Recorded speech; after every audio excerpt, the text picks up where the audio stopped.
My daughter replaced me with her rich stepfather for the father-daughter dance at her wedding. Laughing, "You are outdated." I walked away silently, but a few hours later I gave a speech, after which the guests began to boo and my daughter ran out of the hall crying because she realized she had just made the biggest mistake of her life. My name is Luther Banks. I am 70 years old, and for 3 decades I laid bricks, poured concrete, and broke my back to build a future for the little girl who just treated me like a stranger at her own wedding. Before I tell you how I turned her perfect day into her worst nightmare, please tell me in the comments where you are watching from and hit that like button if you believe respect is earned, not bought. The crystal chandeliers of the Grand Plaza Hotel ballroom were blindingly bright, almost as bright as the diamond necklace my daughter Maya was wearing. I knew exactly how much that necklace cost, because I was the one who paid for it, anonymously, just like I had paid for the $50,000 deposit on this venue 2 weeks ago. But nobody here knew that. To the 200 guests sipping champagne and eating caviar, I was just Luther, the old black man in the corner wearing a suit that went out of style in the 90s. I sat at table 25, a small round table pushed so far back I could practically smell the bleach from the restrooms, and hear the kitchen staff arguing about dishwashing duty. It did not matter, though. I was not here for the lobster or the expensive wine. I was here to walk my baby girl down the aisle and share that one special dance every father dreams of. I had been practicing. For 3 weeks in my living room, I had been listening to "The Way You Look Tonight," trying to get my old knees to move smoothly. I wanted to make her proud. The MC voice boomed through the speakers, silencing the chatter of the crowd. "Ladies and gentlemen, please turn your attention to the dance floor. It is time for a very special tradition. Please welcome our beautiful bride, Maya, and her father for the father-daughter dance." My heart leaped into my throat. This was it. I stood up, my hands trembling slightly as I buttoned my jacket. It was a charcoal gray suit I had bought 10 years ago for my church deacon ordination. I had dry cleaned it twice just for today. I smoothed down the lapels, took a deep breath, and stepped out from the shadows of table 25. I saw Maya standing in the center of the dance floor under the spotlight. She looked like an angel.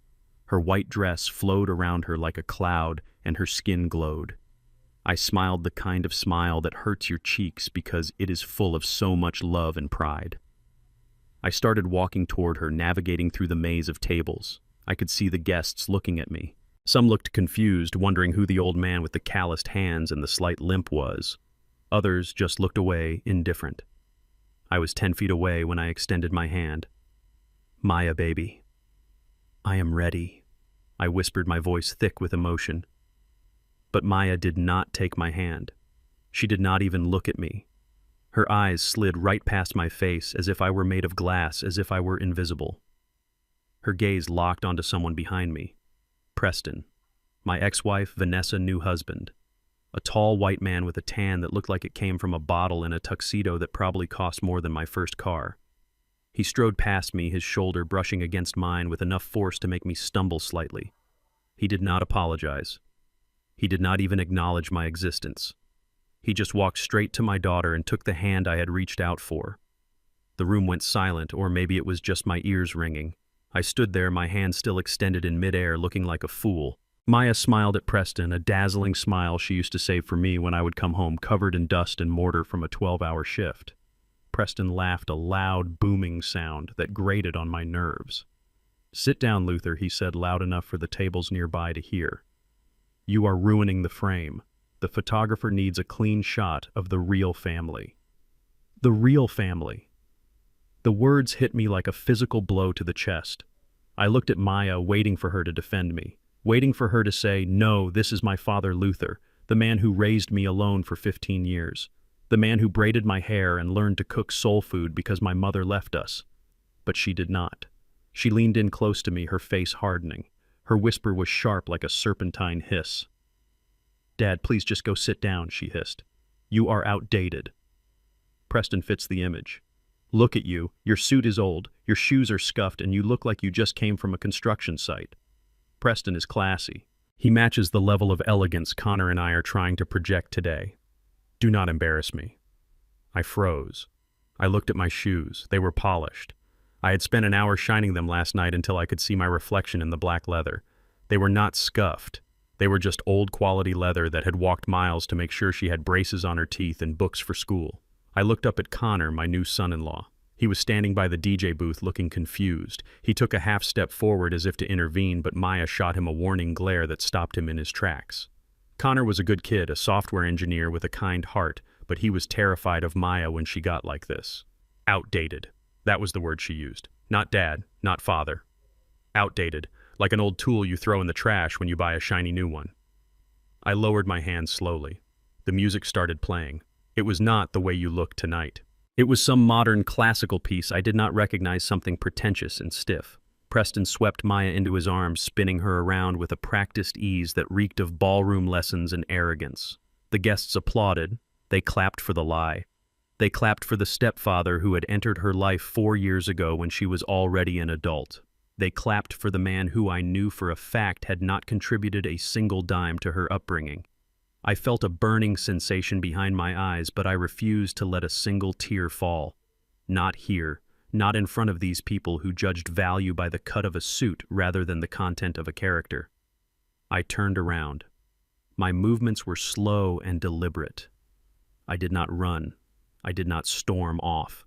I walked with the dignity of a man who knows exactly who he is, even if his own child has forgotten. I made my way toward the back of the room, toward the dimly lit bar area that felt a million miles away from the spotlight. Every step took me further away from the daughter I thought I knew. 30 years. That is how long I had been her father. I remembered the night she was born in a county hospital in Chicago. I remembered holding her tiny body in my large, rough hands, terrified I would crush her.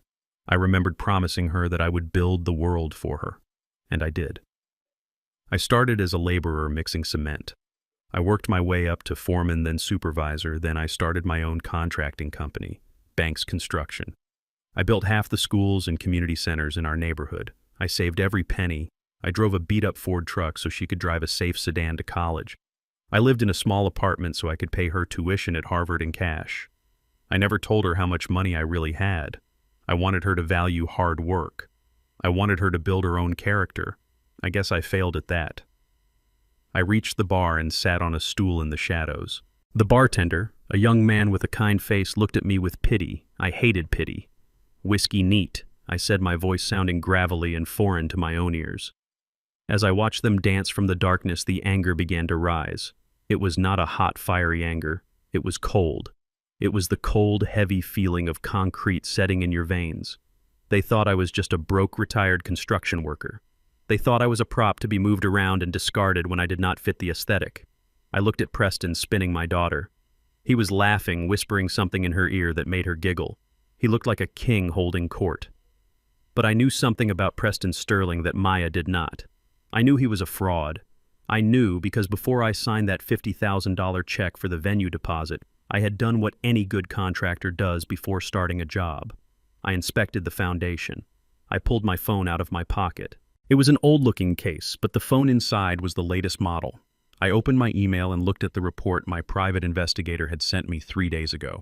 Preston Sterling. Multiple bankruptcies, 3 lawsuits for fraud pending in Florida, and a gambling debt that was so large it made my stomach turn. Maya thought she was marrying into royalty. She thought she was replacing her outdated blue-collar father with a high society patriarch. She had no idea she was dancing with a wolf who was wearing a tuxedo I had indirectly paid for. The song ended. The room erupted in applause again. I saw Preston kiss Maya on the forehead, a gesture so performative it made me nauseous. Then he grabbed the microphone. "Thank you, everyone," he boomed, his voice slick with false charm. That was magical. You know, when Maya asked me to step in for this dance, I was honored. It takes a real man to step up when others cannot meet the standard. He looked directly at me sitting in the dark corner of the bar. He smiled, a cruel, predatory smile. My grip tightened on the whiskey glass until I thought it might shatter. He was mocking me. He was kicking a man he thought was down. I took a sip of the whiskey, letting the burn settle in my chest. They wanted a show. They wanted elegance. They wanted class. Well, I was about to teach them a lesson about class. Real class is not about expensive suits or lies. Real class is about truth, and I was about to serve them a platter of cold, hard truth that would give them indigestion for the rest of their lives. I checked the time. It was 7:30. The speeches were scheduled for 8 o'clock. I had 30 minutes. 30 minutes to decide if I should walk away and let her live her lie or if I should burn the house down to save her from the fire. I looked at Maya again. She was beaming, surrounded by bridesmaids complimenting her on how modern and chic the dance was. She looked happy, but it was the happiness of a child eating candy before dinner, unaware of the stomach ache that was coming. Then I saw Vanessa, my ex-wife, approaching my table. She was wearing a red dress that was too tight and too bright. She walked with a sway that suggested she had already had a few too many cocktails. She slammed her clutch down on the bar next to my drink. "You should leave, Luther," she said, not even looking at me. "You are depressing the atmosphere. Preston is upset that you are still here looming in the corner like a dark cloud." I turned my stool slowly to face her. Vanessa, still beautiful in a hard, sharp way, looked at me with pure disdain. "This is my daughter's wedding, Vanessa," I said calmly. "I paid for the deposit." She laughed a harsh barking sound. "You paid a fraction, Luther. Preston paid for the rest. Preston paid for the flowers, the food, the band. He is the one making this happen. That little bit of money you scraped together from your pension is cute, but it does not buy you a seat at the head table." I stared at her. She really believed it. She really believed Preston was footing the bill. "Go home, Luther," she sneered, leaning in close, her perfume overpowering the smell of my whiskey. "Go back to your little apartment and watch TV. Let the people who belong here enjoy the night. If you make a scene, I swear I will make sure you never see your future grandchildren." That was the final straw. That threat right there. She threatened the only thing I had left to look forward to. I looked her dead in the eye. "I am not going anywhere, Vanessa. And tell Preston to enjoy the champagne. It might be the last expensive thing he drinks for a very long time." Vanessa rolled her eyes and stomped away back to the world of illusion she was so desperate to be part of. I turned back to my drink. My decision was made. I was not going to leave. I was going to wait. I was going to let them eat their cake and drink their wine, and then when they were full and happy and arrogant, I was going to take the microphone. I pulled out my phone again and sent a text message to my assistant who manages my investment portfolio. "Authorize the transaction," I typed, "and send the file to the projector system in the ballroom. We are going live at 8:15. I hit send and watched the little bubble disappear. The outdated old man was about to update everyone on the reality of the situation. The father-daughter dance was over, but the real show was just about to begin. I watched Vanessa disappear into the crowd of laughing guests and took a deep breath that rattled in my chest. The air in the ballroom was thick with the scent of expensive perfume and fresh lilies, but beneath it all I could taste the bitterness of my own humiliation. I picked up my glass of whiskey, not to drink it, but just to have something to hold, something solid in a world that suddenly felt like it was dissolving into smoke. It was time to find my seat. I knew I could not stay at the bar forever. The dinner service was starting and the waiters were already circulating with silver trays held high above their heads like offerings to pagan gods. I stood up, my knees popping slightly, a reminder of the decades I spent kneeling on concrete floors, laying tiles so my daughter could walk on marble. I navigated the room searching for my name card. Table 1 was front and center, draped in gold silk, where Preston sat like a king next to Maya. Table 2 and 3 were filled with Preston's business associates, men in Italian suits who laughed too loudly and women who looked at their reflections in their silverware. I walked past table 10, then table 15. The further I walked, the darker the room seemed to get. The crystal centerpieces became smaller. The tablecloths looked less crisp. By the time I reached the 20s, I was in the hinterlands of the ballroom, far from the warmth of the spotlight. Finally, I found it. Table 25. It was a small, wobbly, round table pushed aggressively into the back corner. To my left was the swinging metal door of the kitchen. Every few seconds it would fly open with a gust of hot air carrying the smell of grease and shouting cooks. To my right was the entrance to the men's restroom. The door was propped open slightly and the chemical sting of lemon bleach wafted out, mixing unpleasantly with the aroma of the appetizers. There were no other guests at table 25, just me. It was the table for the leftovers, the table for the people you had to invite but wished would not come. I pulled out the metal chair, which scraped loudly against the floor, and sat down. From this vantage point, the head table looked like a distant planet. I could see Maya laughing, her head thrown back her neck, exposing the diamond necklace I had bought. She looked radiant. She looked happy. and she looked completely oblivious to the fact that her father was sitting next to a toilet. I stared at Preston. He was standing up now, tapping a spoon against his champagne glass to get everyone's attention. He was making a toast. To my beautiful daughter, he boomed, his voice amplified by the speakers. And to the incredible future we are building together. I spared no expense today because Maya deserves the world. The room erupted in applause. "Bravo, Preston," someone shouted. "What a generous man!" I felt a bile rise in my throat. Generous. That was the word they used. I closed my eyes and the memory washed over me as clear as day. It was just last week, Tuesday morning.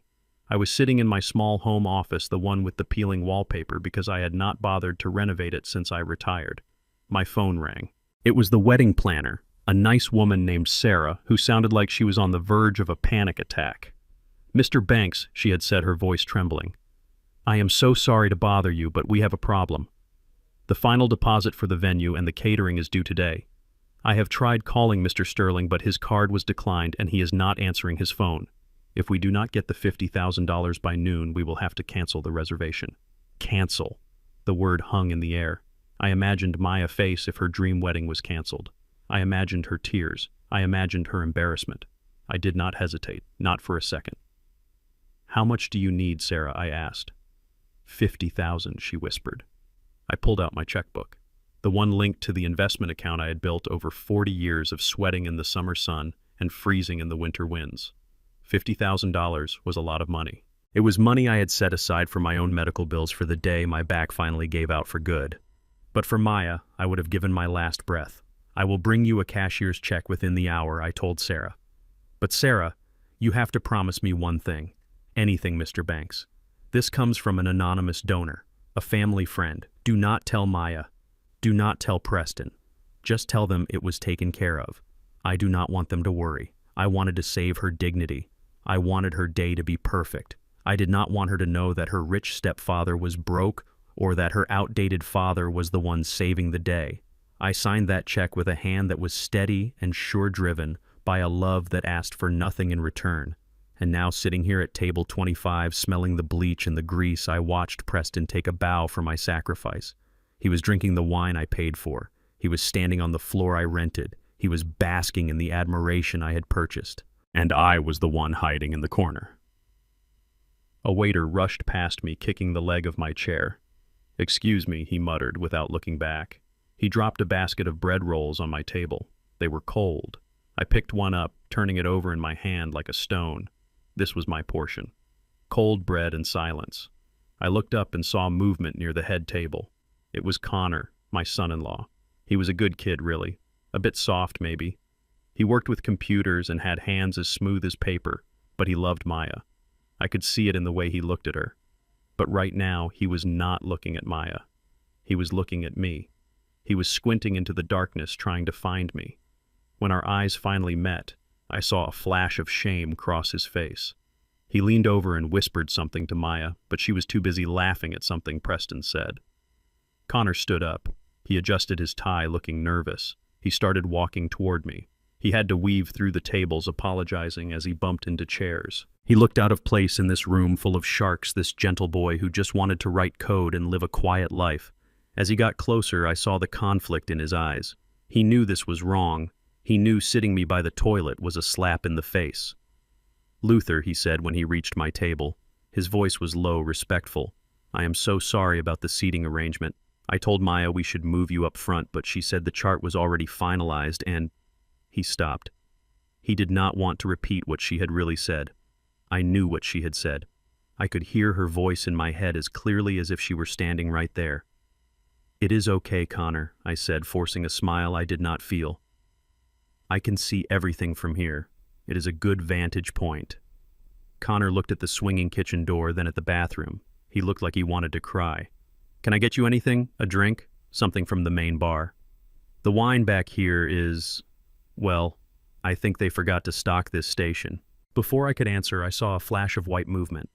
Maya was there. She had crossed the room faster than I thought possible in that big dress. She grabbed Connor by the arm, her fingers digging into his tuxedo jacket. "What are you doing here?" she hissed, her voice a venomous whisper. "I was just saying hello to your dad," Connor stammered. He is sitting all alone, Maya. Look at where they put him. Maya did not look at me. She kept her eyes locked on her husband. We are in the middle of dinner service, Connor. The photographer is taking candid shots of the head table. You cannot just wander off. But Maya, look at this table, Connor insisted. It is by the bathroom. So what? Maya snapped. It is a seat. He is lucky he is even here after the way he embarrassed me on the dance floor. I embarrassed you, I thought. I embarrassed you by existing. Maya pulled Connor closer, her face inches from his. Listen to me. Today is about image. We are sitting with the Sterlings. We are royalty today, Connor. Do not bring down our value by mingling with the low class. People are watching. Low class. The words hung in the air between us, heavy and suffocating.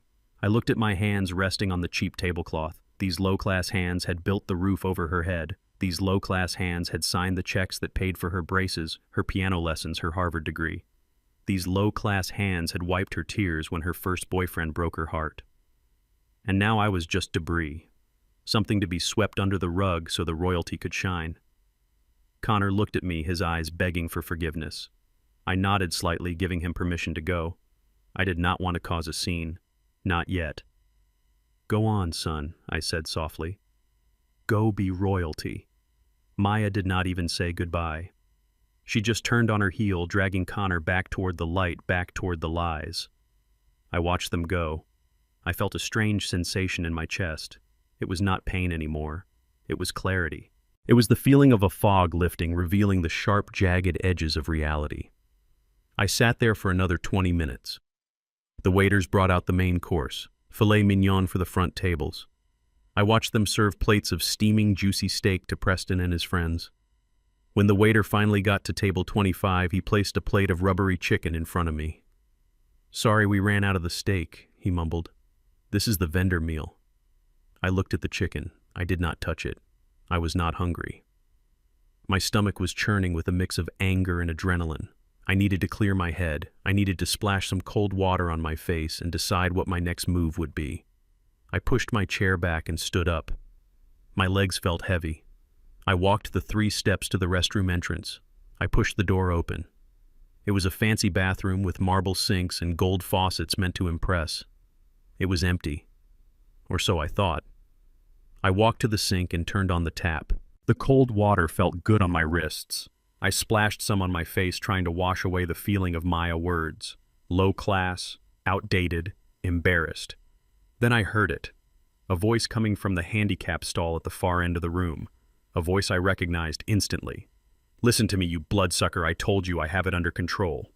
It was Preston. I froze. My hand hovered over the faucet. I turned the water off slowly, making sure not to make a sound. The bathroom was silent, except for the heavy breathing coming from the stall.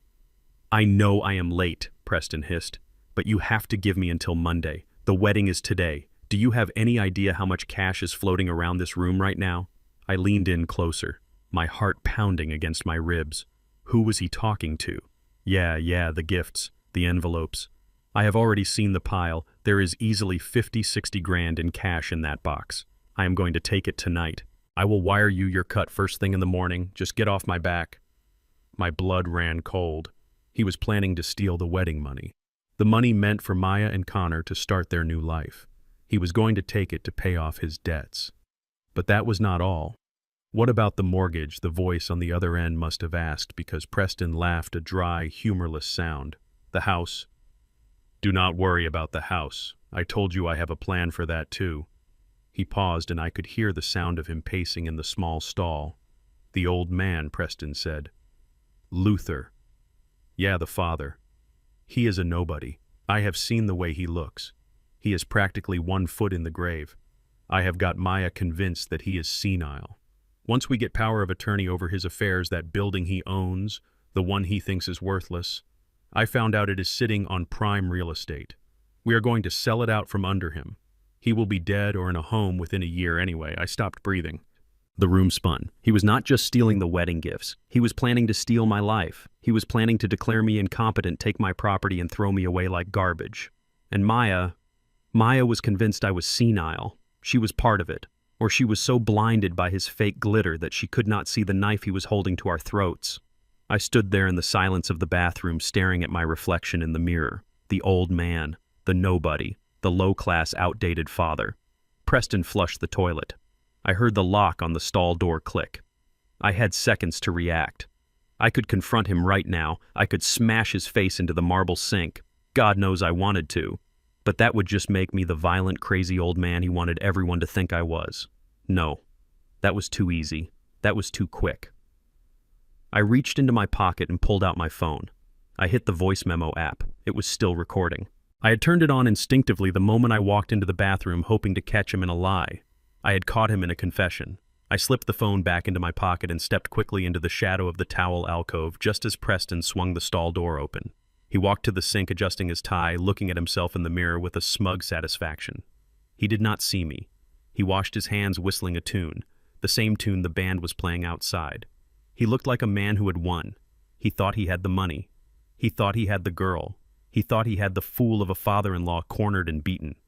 He dried his hands on a paper towel and tossed it on the floor, missing the trash can completely.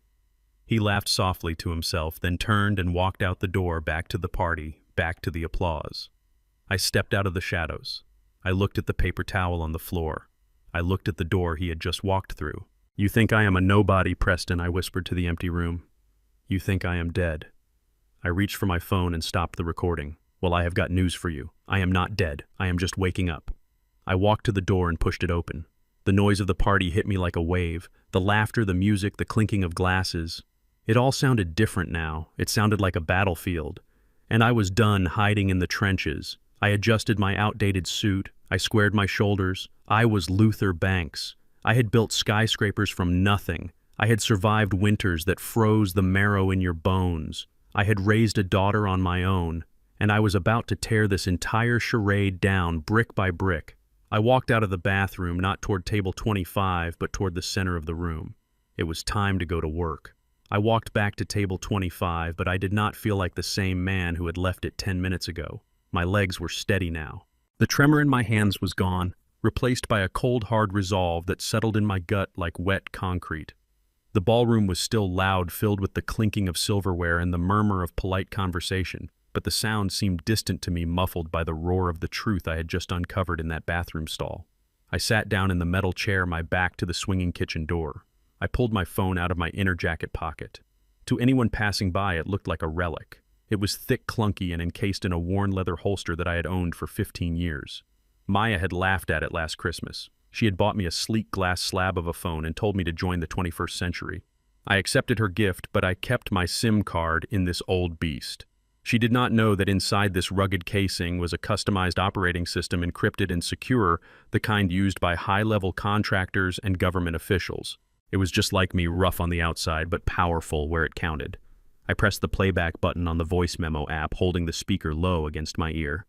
Through the static, I heard Preston's voice again, clear and damning. "I tricked the girl. After the wedding, I will take the gift money and pay off the debt. And old Luther, he is dying anyway. I will handle the rest of his house." The words twisted in my stomach like a rusty knife. Dying. He thought I was dying. And worse, he thought my property, the building I had bought with my first big paycheck 30 years ago, was just some scrap to be scavenged. That building was not just bricks and mortar. It was my legacy. It was a 4-story walk-up in a neighborhood that was rough back then, but was now the hottest real estate in the city. I had kept the rents low for the families who lived there because I knew what it was like to struggle. Preston saw it only as a pile of cash to clear his gambling debts. I looked across the room at him. He was standing by the bridal table, one hand resting possessively on Maya's shoulder while he charmed a group of elderly aunts. He threw his head back and laughed, his white teeth gleaming under the chandeliers. He looked the part, the doting stepfather, the successful provider, the savior. It was a masterclass in deception. If I had not walked into that bathroom, I might have eventually believed it myself. I might have believed that I was just a bitter old man, jealous of the younger, richer guy. But the recording in my hand was the antidote to his poison. I slipped the phone back into my pocket, patting it gently. It was no longer just a phone. It was a weapon, and I was sitting on a nuclear bomb. I picked up my fork and stabbed a piece of the cold, rubbery chicken. I chewed slowly, my eyes never leaving Preston. I watched him whisper something to Maya and saw her face light up with adoration. It broke my heart. My little girl who used to run to me with scraped knees was now running into the arms of a wolf because she liked the shine of his coat. She thought she was upgrading. She thought she was trading a rusty old pickup truck for a Ferrari. She did not realize the Ferrari had no engine and the brakes were cut. Suddenly a shadow fell over my table, blocking the limited light I had in my corner. The smell of gardenias and expensive gin hit me before I even looked up. Vanessa. My ex-wife stood there looming over me like a storm cloud in a red designer dress. She was 65, but she fought every year of it with surgeries, fillers, and injections. Her face was smooth and tight, pulled back into a permanent expression of surprise and disdain. She held a glass of white wine in one hand, her knuckles white against the stem. "You are still eating," she said. Her voice was not a question, it was an accusation. I put down my fork and wiped my mouth with the paper napkin. "Hello, Vanessa. It is a wedding. People usually eat at weddings." She did not smile. She glanced around nervously, as if being seen talking to me would lower her credit score. "Look, Luther, I am going to make this simple. We appreciate you coming. It was quaint. But the speeches are coming up soon. The real speeches." I leaned back in my chair, crossing my arms. "The real speeches," I repeated. "You mean the ones given by the people who paid for this party?" Her eyes narrowed. "Do not start with me, Luther. We all know you chipped in, and that is sweet, really. But let us be honest, you do not fit in here. Look at you." She waved her hand at me, gesturing at my suit, my tie, my scuffed hands. "You look like you just walked off a construction site and threw on a costume." "This is a black tie event, Luther. Preston is wearing a custom tuxedo from Milan. The guests at his table are investors, doctors, politicians. And you are sitting here." She paused, looking at the bathroom door next to me, smelling like bleach. I felt the old anger rise, the same anger I felt 30 years ago when she told me she was leaving because she could not be married to a man who came home with dirt under his fingernails. She wanted the high life. She wanted parties and galas. I wanted a home and a family. "My suit is fine, Vanessa," I said, my voice steady. "It is wool. Italian wool, actually. I bought it 15 years ago, but quality lasts. Unlike some things," she scoffed, taking a sip of her wine. "You always were stubborn. Listen to me. Preston is uncomfortable. He feels bad for you, obviously. He thinks it is sad that you are sitting back here all alone. He does not want Maya to feel guilty on her big day looking at her sad, lonely father. So do us all a favor. Finish your chicken and go." She leaned in closer, her voice dropping to a harsh whisper. "Go home, Luther, before you embarrass yourself further." You had your moment. You walked her halfway down the aisle before Preston took over. That is enough. Do not ruin the rest of the night with your presence. I looked at her. Really looked at her. Beneath the makeup and the jewelry, I saw the same woman who had left our 5-year-old daughter crying in her crib because she had a date with a banker. I saw a woman who had spent her entire life chasing an image, terrified that someone might see the cracks in the foundation. She thought she was protecting Maya, but she was just protecting her own delusion. She needed Preston to be rich. She needed him to be perfect. Because if he was a fraud, then she was a fool, and Vanessa would rather be dead than be a fool. I picked up my water glass and took a slow sip. "You know, Vanessa," I said quietly, "you are right about one thing. This table does smell like bleach, but at least it is clean. The air up there at the head table, it smells like something rotting." Her jaw dropped slightly. "Excuse me." I stood up slowly, towering over her. She took a step back, her confidence faltering for a split second. I said, "I am not leaving. Not yet. I have a gift for Maya. A very special gift. I think she needs to open it before the night is over." Vanessa laughed nervously. "A gift? What is it?" "Another homemade birdhouse. A savings bond for $50. Luther, please." Preston gave her a necklace worth more than your truck. I smiled. It was a cold smile, one that did not reach my eyes. "Oh, this gift is worth much more than a necklace, Vanessa. This gift is priceless. It is the truth." She stared at me, confused and irritated. "You are talking nonsense. You are drunk." "I am stone cold sober," I said. "And I promise you, Vanessa, by the time I walk out those doors tonight, everyone in this room will know exactly what Preston Sterling is worth. And they will know exactly what Luther Banks is worth." Vanessa glared at me, her face flushing red under the layers of foundation. "You are a bitter, pathetic old man. If you ruin this for Maya, I will never forgive you." You never forgave me for being a bricklayer, Vanessa, I said softly. But bricks build houses, lies just dig graves. She huffed, spinning on her heel and marching back toward the light. I watched her go. She went straight to Preston, whispering something in his ear. He looked up at me across the room. His eyes were dark, menacing. He said something to the security guard standing near the stage. The guard, a large man with a thick neck, nodded and started moving toward my side of the room. They were going to try to throw me out. I sat back down. I checked the time on my phone. 8:00. The speeches were starting in 5 minutes. I opened my text messages.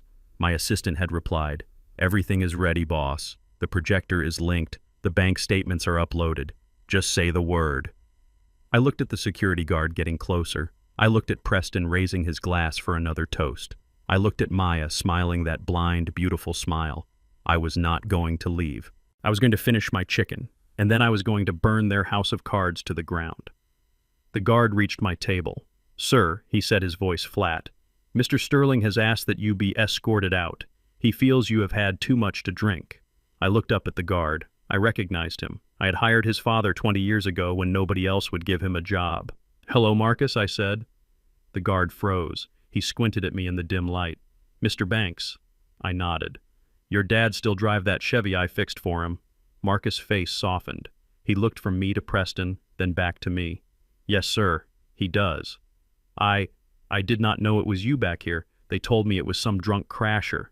"I am not drunk, Marcus, and I am not crashing. I paid for this room."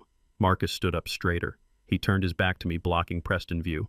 "Then stay as long as you want, Mr. Banks. I will tell him you are waiting for a cab. But watch your back, sir. That guy on stage, he has got eyes like a snake." "I know, Marcus," I said, gripping my phone. "I know." Marcus walked away, pretending to speak into his radio. I was safe for now. I had a few minutes. I took one last look at the recording on my phone. The file name was simply The Truth. I pressed my thumb against the screen, ready to cast it. The timeline was set. The players were in position. The outdated old man was about to show them what happens when you underestimate the person who poured the foundation you are standing on. I waited for the music to die down. I waited for the silence. And then I prepared to speak. The spotlight on the stage shifted, turning the white tablecloths into blinding sheets of ice. I sat in the darkness of table 25, watching the beam of light find its target. It landed squarely on Preston Sterling. He stood in the center of the room, microphone in hand, looking every bit the benevolent patriarch he pretended to be. His tuxedo fit perfectly tailored to hide the softness of a man who had never done a day of physical labor in his life. He raised a hand, silencing the crowd like a conductor quieting an orchestra. "Thank you, everyone," he said, his voice smooth as silk.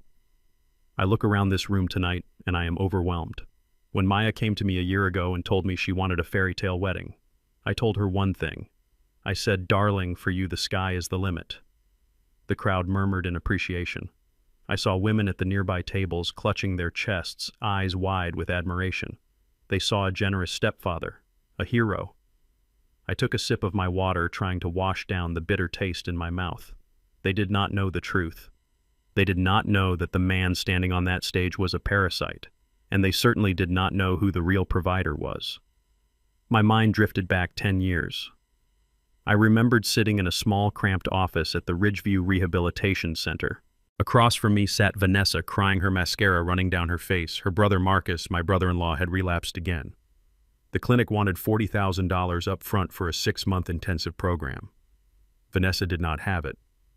Preston, who she had just started dating back then, certainly did not have it. I did. I wrote that check without hesitation. I paid for Marcus to get clean, not because I liked him particularly, but because he was family. And when Vanessa asked how we would tell people, I told her to say she got a grant. I let her keep her pride. I let her play the role of the savior while I drove a truck with a broken heater for 2 more winters to make up the difference in my savings. And then there was Harvard. Maya thinks she got a full scholarship. That is the story she tells everyone, and she was brilliant. She deserved one. But in her sophomore year, her grades slipped just enough to disqualify her from the Dean List funding. She called me sobbing, saying she would have to drop out and transfer to a state school. I told her to wait a day. The next morning, the university bursar office called her to say an anonymous alumni donor had covered the tuition gap. $50,000 a year for 3 years. That donor was not an alumnus. It was a bricklayer named Luther Banks. I looked down at my hands resting on the table. They were rough-scarred from years of handling rebar and concrete. These hands had built the foundation of Maya life. I lived in a small one-bedroom apartment. I clipped coupons. I wore this same suit for a decade. Not because I had to, but because I chose to channel every spare dollar into ensuring my daughter and even my ungrateful ex-wife never felt the cold wind of poverty that I grew up with. And now here I was sitting by the bathroom door while Preston took the credit. Preston's voice boomed again, snapping me back to the present. "People told me I was crazy," he said, chuckling softly. "They said Preston spending $100,000 on a wedding is insane, but I told them you cannot put a price on love. Seeing Maya face today, that is worth every penny of that $100,000. Thunderous applause filled the room. Guests stood up raising their glasses. I saw Maya sitting at the head table, covering her mouth with her hands, tears streaming down her face. She looked at Preston with such pure, unadulterated worship that it felt like a physical blow to my gut. She believed him. She truly believed that this man who had been in her life for a fraction of the time I had was her knight in shining armor. $100,000. The number echoed in my head. It was a specific number, too specific. My blood ran cold. Last Tuesday, just a week ago, I had visited the bank. I knew weddings were expensive. I knew the $50,000 deposit I had paid directly to the venue was just the start. So I had transferred another $100,000 to a joint account I had set up for Maya years ago, an account she had access to but rarely used. I told her in a text message that it was an early wedding gift just in case she needed extra for the honeymoon or a house down payment. She had replied with a simple heart emoji. I assumed she had seen it. I assumed she knew the money was there. But if Preston was claiming he spent $100,000, I pulled my phone out of my pocket. My thumb hovered over the screen. I needed to know. I could not rely on assumptions anymore. Assumptions had gotten me a seat at table 25. I opened the secure messaging app I used to communicate with my financial manager, David. David was a sharp kid, loyal to a fault, the only person besides me who knew exactly how much the bank's estate was actually worth. David. I typed, my fingers moving quickly. I need a trace on that transfer I authorized last Tuesday. The $100,000 to the joint account ending in 4598. Where did it go? I hit send. On stage, Preston was wiping a fake tear from his eye. "I love you, Maya," he said, his voice cracking theatrically. "You are the daughter I never had." I watched Maya stand up and rush into his arms. The room went wild. The photographer flashed away, capturing the moment of the perfect family. The loving stepfather. The grateful daughter. And in the background, blurred and out of focus, the empty chair where her real father should have been. My phone vibrated in my hand. I looked down. David was fast. He was always fast. "Boss, I am looking at the transaction history now," he wrote. The money hit the joint account on Tuesday morning at 9 a.m. I waited. The 3 dots appeared, indicating he was still typing. At 10:30 a.m. on the same day, the entire amount was transferred out. David continued. Transferred where I typed back. "Did it go to the wedding planner? Did it go to the catering company?" I looked up at Preston. He was hugging Connor now, clapping him on the back like an old buddy. He looked so confident, so secure. My phone buzzed again, a long vibration this time. "No, boss." David replied. "It did not go to any vendor. It was a wire transfer to an offshore account in the Cayman Islands. The beneficiary is listed as Golden Sands Holdings." Golden Sands. I knew that name. It was not a bank. It was not an investment firm. It was a casino, a notorious high-stakes gambling syndicate that operated out of the Caribbean, the kind of place that broke thumbs when you did not pay up. I stared at the screen, the blue light illuminating the fury in my eyes. Preston had not spent a dime on this wedding. He had taken my money, the money I slaved for, the money I gave to my daughter for her future, and he had wired it straight to a casino to cover his losses. He was standing there receiving a standing ovation for spending my money to pay his debts. The audacity was breathtaking. It was almost impressive in its absolute moral bankruptcy. He had stolen from me twice. First, he stole the credit for raising my daughter, and now he had literally stolen her inheritance to save his own skin. I looked at Maya again. She was wiping her eyes, laughing at something Preston was saying. She had no idea. She thought she was rich. She thought she was safe. She did not know that her husband-to-be was marrying into a hollow shell, that her stepfather was a thief, and that the only financial safety net she had was sitting at table 25 eating cold chicken. I felt a calm descend over me. It was the calm of a man who finally has all the pieces of the puzzle. The picture was ugly, but it was complete. I typed one last message to David: get me the full statement, and get me the foreclosure notice on Preston apartment. I want everything ready to display in 5 minutes. Copy that, boss, David replied. Give them hell. I put the phone away. I picked up my glass of water and took a long, slow sip. Preston was wrapping up his speech. So, let us eat, let us drink, and let us celebrate love, he shouted, raising his glass high. I raised my glass too from the shadows. Yes, Preston, I whispered. Let us celebrate. Because the hangover you are going to have in about 10 minutes is going to last for the rest of your miserable life. I watched him step down from the stage, shaking hands, basking in the glory. He was walking toward the head table, toward the seat of honor. I pushed my chair back. The metal legs scraped against the floor, a harsh sound that nobody heard over the applause. It was time. The investigation was over. The verdict was in. And now I was going to deliver the sentence. The applause died down, but the hum of self-congratulation lingered in the air like cigar smoke. I watched Preston navigate the room, shaking hands and accepting praises for a generosity that did not exist. He looked like a politician on election night, confident that the votes were already rigged in his favor. I sat back in my metal chair at table 25, the darkness of the corner wrapping around me like a familiar old blanket. My phone was still warm in my hand, the evidence of his theft glowing on the screen, but I slipped it back into my pocket. Patience, Luther, I told myself. You do not pour the concrete until the rebar is tied. You wait until the structure is ready to hold the weight. I picked up my glass of water and swirled it, watching the ice cubes clash. I was alone again, but not for long. Out of the corner of my eye, I saw movement near the head table. It was frantic, nervous movement that stood out against the slow, relaxed pace of the dinner service. It was Connor. My son-in-law looked like a man who had just realized he was standing on a trap door. He was pale, his face glistening with a sheen of sweat that had nothing to do with the temperature of the room. He kept glancing over his shoulder, looking at Maya, who was busy posing for selfies with her bridesmaids. When he was sure she was distracted, he slipped away from the head table, moving quickly through the shadows, skirting the edge of the room to avoid detection. He was heading straight for me. I did not wave. I did not smile. I just watched him come. I had always liked Connor. He was a soft-spoken boy, a computer engineer who treated my daughter like she was made of porcelain. But he was weak. He let Maya steamroll over him, let her dictate their life, their friends, and now their wedding. He had swallowed the lie that Preston was the patriarch because it was easier than fighting for the truth. Connor reached my table and practically collapsed into the empty chair next to me. He looked terrified. He pulled at his collar as if it were choking him. "Luther," he whispered, his voice trembling. "Can I sit here for a second? Maya thinks I went to the bathroom."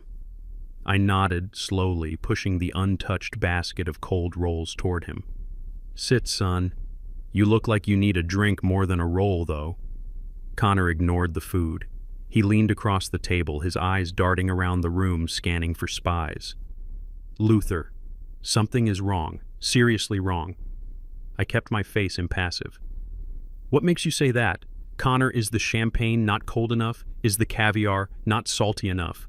Connor shook his head, frustration creeping into his voice. "No, stop it, please. I am serious. I just walked past the kitchen service entrance to get some fresh air. The florist was arguing with the bandleader. And then I heard the head caterer on the phone yelling at someone. I raised an eyebrow. Weddings are stressful, Connor. People yell. Not like this, Luther. They were whispering about payments. The florist said her check bounced 3 days ago. She said she only delivered the flowers today because Preston promised cash on delivery. But when she asked him for it 10 minutes ago, he laughed and told her to enjoy a drink and wait until the end of the night. I took a sip of water, hiding the grim satisfaction that was curling the corners of my mouth. The cracks were showing. The facade was peeling away faster than I expected. And that is not all.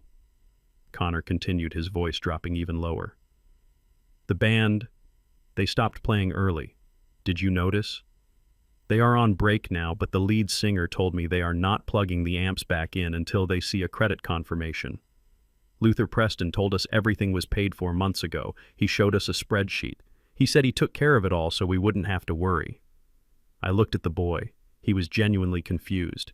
He was trying to reconcile the image of the wealthy, benevolent stepfather with the reality of bounced checks and angry vendors. It was a math problem that did not add up, and for an engineer like Connor, that was torture. Spreadsheets are easy to make, Connor, I said softly. You can type any number you want into a computer. It does not make the money real. Connor looked at me, and for the first time tonight, he really saw me. He did not see the outdated construction worker. He saw the man who had built a business from the ground up, who knew the difference between a blueprint and a building. Do you know something? He asked. His eyes were pleading. Please, Luther. If you know something, tell me. I feel like I'm going crazy. Everyone is clapping for him, but the staff looks like they are about to riot. I looked at Maya across the room. She was laughing, oblivious to the storm gathering over her head. She was a victim of her own vanity, yes, but she was also a victim of a master manipulator. And Connor, he was just collateral damage. I reached into my pocket and pulled out my phone again. I hesitated for a fraction of a second. Once I showed him this, there was no going back. The illusion would be shattered forever. I unlocked the screen and opened the email from David. I pushed the phone across the table toward Connor. Read the highlighted line, I said. Connor looked down. He squinted at the small screen, reading the text. Wire transfer. $100,000. From Luther Banks to joint account 4598. Date Tuesday, October 12th. He looked up at me, confused. You sent us $100,000. But we never saw that. The account balance is... Keep reading, I interrupted, pointing at the screen. Look at the next line. Same day. 90 minutes later. Connor looked back down. His eyes widened. His mouth opened, but no sound came out. Transfer out. $100,000. Beneficiary Golden Sands Holdings. Location Cayman Islands. Connor stared at the words as if they were written in an alien language. Golden Sands, he whispered. What is that? Is that an investment firm? I leaned forward, my voice low and hard. No, son. It is a casino. A black market gambling syndicate. Connor's face went gray. He looked like he was going to be sick. He pushed the phone away as if it burned him. He stole it, Connor stammered. He stole your money. The money you gave us. And he gambled it away. He did not just gamble it away, Connor, I said. He used it to pay off old debts so they wouldn't break his legs before the wedding. And that is not the worst part.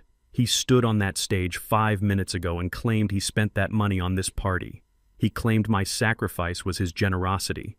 Connor put his head in his hands. He was shaking. Oh my God. Oh my God. I shook his hand. I hugged him. I thanked him for giving Maya her dream wedding. And he stole from you. He stole from us. He looked up at me, tears forming in his eyes. Why didn't you say anything, Luther? Why are you sitting back here in the dark, letting him humiliate you? Because if I had told you yesterday, would you have believed me? I asked. Would Maya have believed me? Or would she have said the jealous old man is trying to ruin her happiness again? Connor fell silent. He knew the answer. Maya was so deep under Preston's spell she would have called the police on me if I tried to warn her. But now Connor whispered, now we know. We have to tell her. We have to stop this. We will, I said, but not yet. We need the final nail in the coffin. Just then, the swinging door to the kitchen flew open with a bang. A man in a sharp black suit stepped out. He looked stressed, his tie slightly askew. His forehead creased with worry. He scanned the room, his eyes bypassing the head table entirely and landing straight on table 25. It was Antonio, the general manager of the Grand Plaza. I had known Antonio for 20 years. I had renovated his first restaurant when he was just starting out and couldn't afford to pay full price. I had done the work at cost because I saw his potential. We had respected each other ever since. Antonio hurried over to my table. He ignored Connor completely. He leaned down close to my ear, his voice urgent but hushed. Mr. Banks, he said, using the title nobody else in this room seemed to think I deserved. We have a code red situation. What is it, Tony? I asked, keeping my voice calm. The card, Antonio said, wiping sweat from his brow. We just tried to run the final authorization for the main course service. The fillets, the lobster, the wine service for the toast. It is a $20,000 charge. And I prompted. Declined, Antonio said. We ran it 3 times. Insufficient funds. We called the bank and they said the card has been reported for suspicious activity and is locked down. Connor gasped next to me. Antonio glanced at Connor, then back to me. Boss, my chef is holding the plates. The staff is ready to walk. You know the policy. No pay, no play. Especially with a bill this size. I cannot serve 300 steaks on a promise. I looked at the head table. Preston was laughing, holding a glass of wine that he hadn't paid for. He had no idea the guillotine was about to drop. So what is the plan, Tony? I asked. I am going to have to cut the lights, Antonio said, looking pained. I am going to have to go up to that microphone and announce that the reception is over unless payment is rendered immediately. It is going to be ugly, Mr. Banks. It is going to be a disaster. The police will probably be involved. Connor grabbed my arm. Luther, you can't let that happen. Maya, she will die of shame. If the lights go out, if they announce he is broke in front of everyone. I looked at Connor. He was right. It would destroy Maya, but maybe she needed to be destroyed to be rebuilt. However, I looked at Antonio. He was a good man doing his job. He didn't deserve to be stiffed. And the staff, the waiters, the cooks, the cleaners, they were working people like me. They needed their paychecks. Preston wasn't just screwing me, he was screwing them too. Wait, Tony, I said. I reached into the inner pocket of my jacket, past the phone, past the voice recorder. I pulled out a slim black wallet. Connor watched me mesmerized. I opened the wallet and pulled out a single card. It was black, made of anodized titanium. It was heavy. The Centurion card from American Express. Invitation only. No limit. I held it out to Antonio. Run it, I said. Antonio's eyes widened. He looked at the card, then at me. Mr. Banks, this is... Are you sure? This is another 30 grand on top of the deposit? I am sure, I said, my voice hard as steel. Put the whole thing on my tab. The steak, the lobster, the wine, everything. But Boss Antonio stammered. Why, that guy... He is treating you like dirt. Why would you save him? I am not saving him, Tony, I said. I am buying the stage. I looked at Connor, who was staring at the black card with his mouth open. You asked who is paying for this party, Connor, I said. Look at me. I turned to Antonio. Keep the service going, Tony. Feed them. Get them drunk. Let Preston think he got away with it. But in exchange, I want one thing. Anything, Mr. Banks, Antonio said, taking the card with both hands like it was a holy relic. In 15 minutes, when the speeches resume, I want you to cut Preston mic, I said. And I want you to give the floor to me. And I want you to make sure the projector screen is lowered and connected to my phone. Antonio grinned, a slow, knowing grin. He understood. He knew I wasn't just paying for dinner. I was paying for an execution. You got it, boss, he said. Consider it done. He turned and walked back into the kitchen, barking orders at the staff to move, move, move. I turned back to Connor. He looked at me with a mixture of awe and fear. You are rich, he whispered. Like, really rich.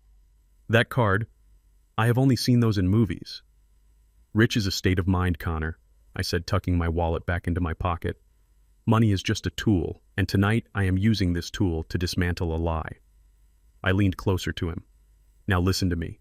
Go back to your seat. Don't say a word to Maya. Don't say a word to Preston. Act like everything is normal. Let them eat. Let them think they won. But what are you going to do? Connor asked. I picked up my fork and took a bite of the cold chicken. It tasted like victory. I am going to give a speech, son, I said. And believe me, it is going to be a speech nobody in this family will ever forget. Go. Connor stood up. He looked at me for one last second, then nodded. He turned and walked back toward the light, back toward the head table. But he walked differently this time.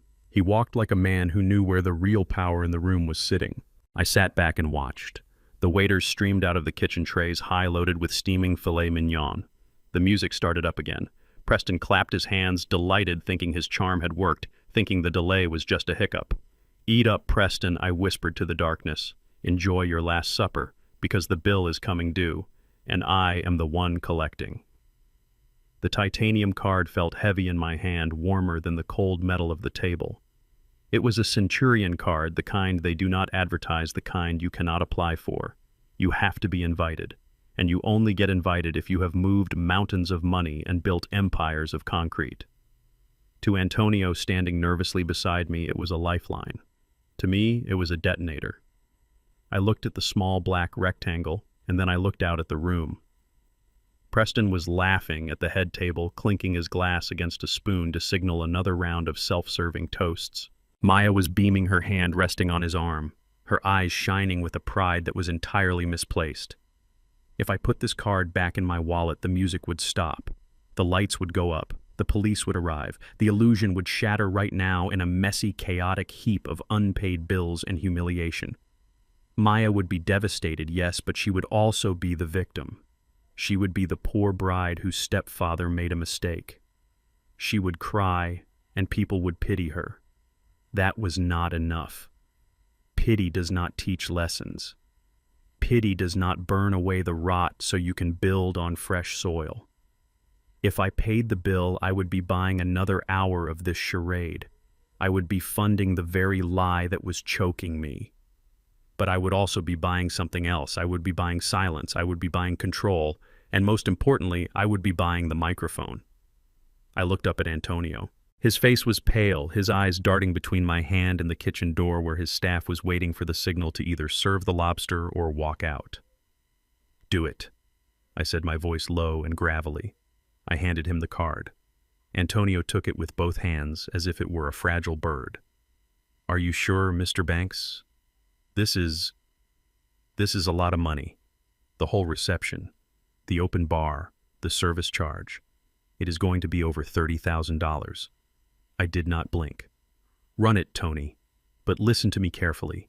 This is not a gift. This is a transaction." I leaned forward, the metal legs of my chair groaning against the floor. Nobody knows this card came from me. As far as Preston knows, his credit finally cleared. As far as Maya knows, her rich daddy saved the day again. You keep the champagne flowing. You serve the steak. You let them eat until they are full and happy and arrogant. Antonio nodded, sweating. "Understood, boss. Silent partner. Just like the old days." "Not just like the old days," I corrected him. "Because in 15 minutes when the main course is cleared, I want you to do something for me. I want you to cut the feed to Preston microphone. I want you to lower the main projection screen. And I want you to hand me the mic."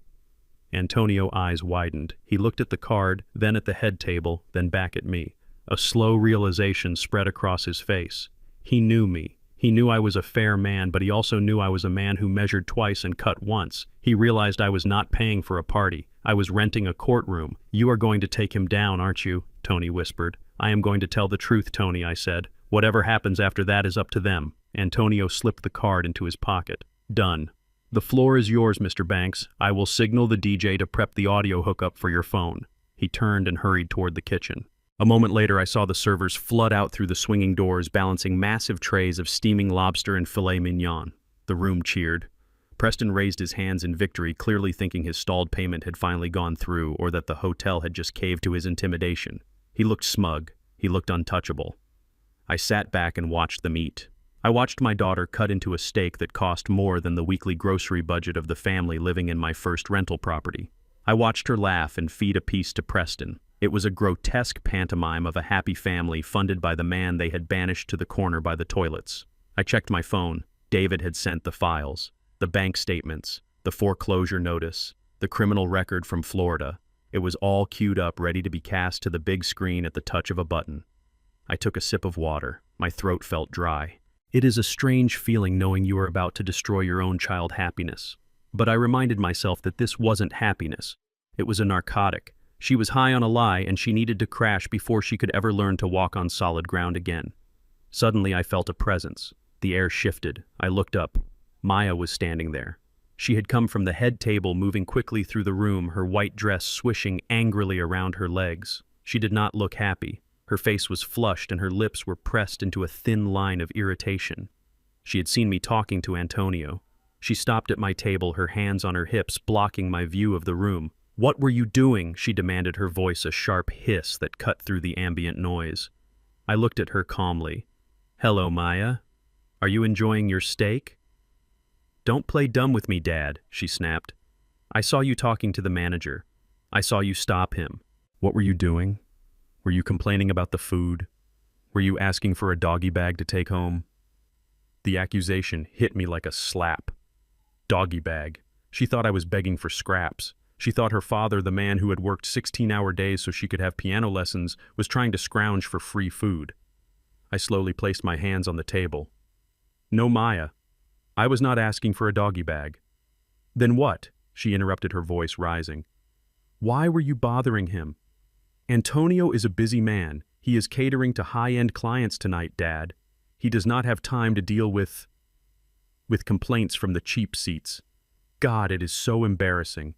I told Preston we should have just sent you a check and let you stay home, but he insisted on inviting you out of pity. Pity. There was that word again. Maya. I said, my voice steady. I was just having a conversation with an old friend. Antonio and I go way back. Maya rolled her eyes. Oh, please. Don't tell me you fixed his sink 20 years ago or something. Dad, nobody cares about your handyman stories here. This is a black tie event. These are important people. Preston is trying to close a deal with the man at table 4. The last thing he needs is his father-in-law pestering the staff like some senile old vagrant. She looked down at my suit. She looked at the table by the bathroom. She looked at me with pure, unadulterated shame. Just eat your chicken and stay quiet, she said. Please. For once in your life, just have some dignity. Stop trying to insert yourself where you don't belong. You are ruining the aesthetic, Dad. You are a stain on this perfect night. I looked at my daughter, really looked at her. I saw the fear behind the anger. She was terrified. She was terrified that she wasn't good enough, that this world she had married into would reject her if they knew where she really came from. She was trying to kill her past to save her future. But she didn't understand that a tree without roots is just dead wood waiting to fall. Dignity, I repeated softly. You want me to have dignity? Yes, she hissed. Just sit there. Be invisible. And as soon as the cake is cut, you can leave. I will call you an Uber. Do not come say goodbye to the head table. Just go. She turned to leave, confident that she had put me in my place. Confident that the old bricklayer had been sufficiently cowed by the queen. Maya, I called out. She stopped and turned back, her expression impatient.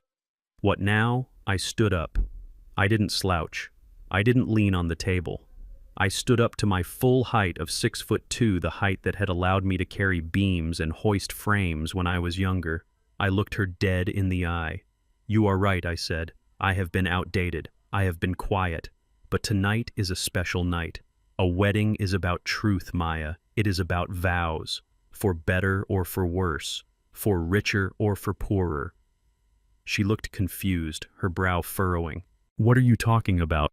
You are rambling. I am saying that I took your advice, I said. I decided not to just sit here. I decided to give you a gift. Maya scoffed. A gift, Dad, we already talked about this. I don't want your handmade picture frames or whatever junk you brought. Preston gave me diamonds. I smiled.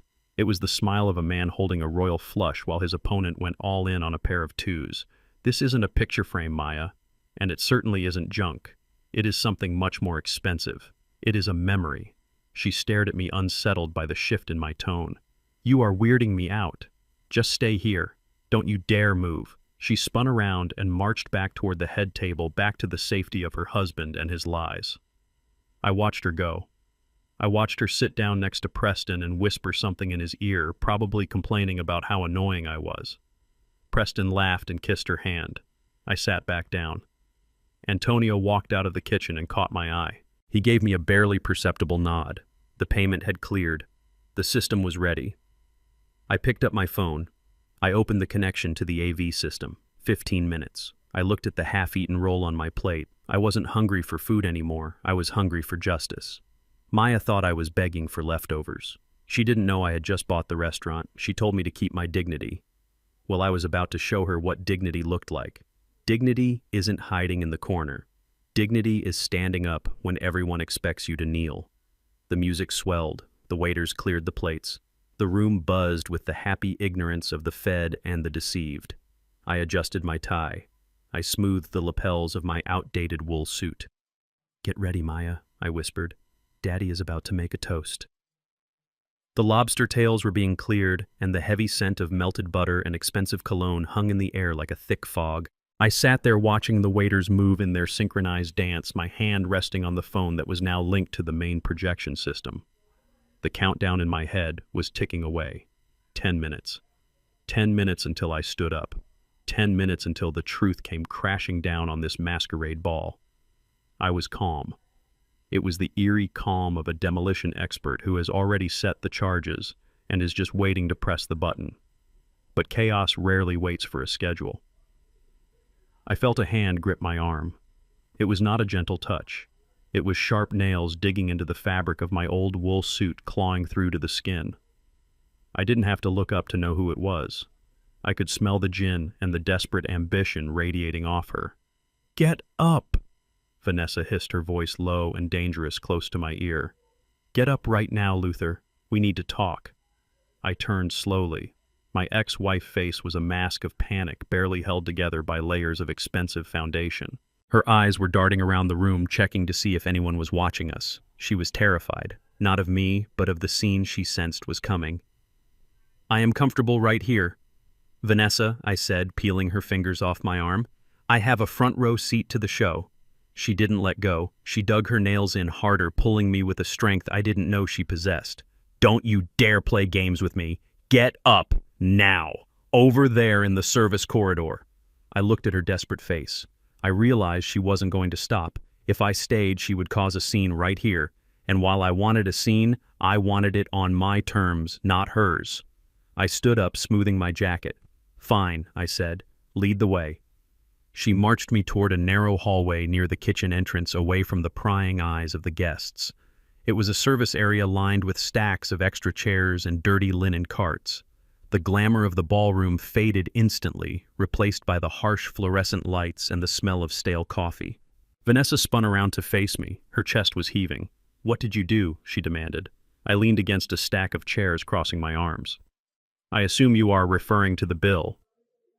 "Don't play coy with me, Luther," she snapped. Antonio told the head waiter to hold the service. Then suddenly, everything is fine. The champagne is flowing, the lobster is served. And I saw you hand him a card. I saw it, Luther. Since when do you have a credit card that actually works for a bill this size? I looked at her. For 20 years she had looked at me and seen only what she wanted to see. A failure, a laborer, a stepping stone she had discarded. "I have had a good year, Vanessa," I said vaguely. "Maybe the brick business isn't as dead as you think." She laughed, a harsh, bitter sound. "A good year. You live in a dump, Luther. You drive a truck that belongs in a junkyard. Don't lie to me. You probably took out a predatory loan or maxed out some emergency card just to show off, just to make Preston look bad." I shook my head, amazed by her blindness. "You think I paid $30,000 just to make Preston look bad?" "Vanessa, Preston does a fine job of making himself look bad all on his own." Her face tightened. "What is that supposed to mean?" "It means I know," I said, dropping my voice to a whisper. I stepped closer to her, invading her personal space. "I know about the debt. I know about the gambling. I know he stole the wedding money I sent Maya and wired it to the Cayman Islands. I expected her to gasp. I expected her to deny it. I expected her to defend him. But she didn't." Vanessa's expression didn't change. She didn't look shocked. She looked annoyed. She looked tired. "I know," she said. The words hung in the narrow hallway between us, sucking the air out of the room. I stared at her, stunned. "You know," I repeated. "You know he is a fraud. You know he stole from your daughter." Vanessa let out a long, exasperated sigh. She reached into her purse and pulled out a slim cigarette, holding it unlit in her trembling fingers. "Of course I know, Luther. I am not stupid. I know he has cash flow problems. I know he likes the tables a little too much." "So what?" "So what?" I felt my temper rising hot and fast. "Vanessa, he is a criminal. He is bankrupt. He is dragging Maya into a pit of debt and lies. He is a businessman." Vanessa shot back, her eyes flashing. "Businessmen have ups and downs. Yes, he is down right now. That is why we need this wedding. That is why we need the connections in that room. Do you have any idea who is sitting at table 4? That is the vice president of First National Bank. If Preston plays this right, if he looks the part of the successful patriarch, he closes a deal tonight that clears everything." I looked at her in horror. She was complicit. She wasn't a victim being duped. She was a partner in the con. She was willing to gamble Maya's future on the hope that Preston could scam one more investor. "You are selling your daughter?" I said, my voice thick with disgust. "You are selling her to save your own image. You need to be the wife of a rich man so badly that you don't care if the money is real or stolen." Vanessa stepped forward, poking a manicured finger into my chest. "Grow up, Luther. This is the real world. Image is currency. Yes, Preston is in a hole. But he has class. He has status. He can get us into clubs you couldn't even scrub the floors of. What do you have? Honesty, hard work. Where did that get you? You are alone, Luther. You are 70 years old and you are alone in a cheap apartment. I chose a life of excitement, and I am not going to let you ruin it just because you are jealous." Jealous. I laughed, a dry, humorless sound. "I am not jealous, Vanessa. I am horrified." "Listen to me," she hissed, stepping so close I could see the cracks in her makeup. "You are going to go back out there. You are going to sit down. You are going to shut up. And when the speeches start, you are going to clap like a good little ex-husband. And if I don't, I asked." She smiled. It was a cruel, serpentine smile. "If you say one word to expose Preston, if you ruin this deal for him, I swear to God, Luther, I will make sure you never see your grandchild." The world stopped. My grandchild. "Maya is pregnant," she whispered triumphantly, seeing the look on my face. "She just found out. She hasn't announced it yet. She was going to tell us tonight after the cake cutting." I felt the blood drain from my face. A baby. My Maya was having a baby. A little life that was innocent in all of this. "If you blow this up," Vanessa continued, pressing her advantage, "you destroy Maya life. She will hate you. She will never let you near that baby. You will die an old, lonely man who never got to hold his grandbaby. Is your pride worth that? Luther, is your little crusade for truth worth dying alone?" I looked at her. I looked at the woman I had once loved. The woman I had worked 2 jobs for. And suddenly the memory washed over me. It was 20 years ago. I was 50. I had just started my company and cash was tight. I wanted to know if Vanessa was with me, or for the potential success. So I staged an accident. I had a friend call her and say I had fallen off a scaffold. I lay in a hospital bed, a fake cast on my leg, and told her I might never walk again. I told her the medical bills would bankrupt us. I told her we would have to move into a trailer. I remember the sound of her heels clicking on the hospital linoleum. She didn't cry. She didn't hold my hand. She looked at my leg, then at her watch. "I can't do this, Luther," she had said.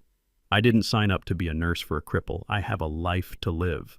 She walked out. She left me there thinking I was broken and destitute. She filed for divorce 3 days later. That was the day I knew. That was the day I locked my heart away and focused on building my empire alone. I looked at Vanessa now standing in the hallway using an unborn child as a bargaining chip. She hadn't changed. She was the same cold, calculating woman who had walked out of that hospital room. I started to laugh.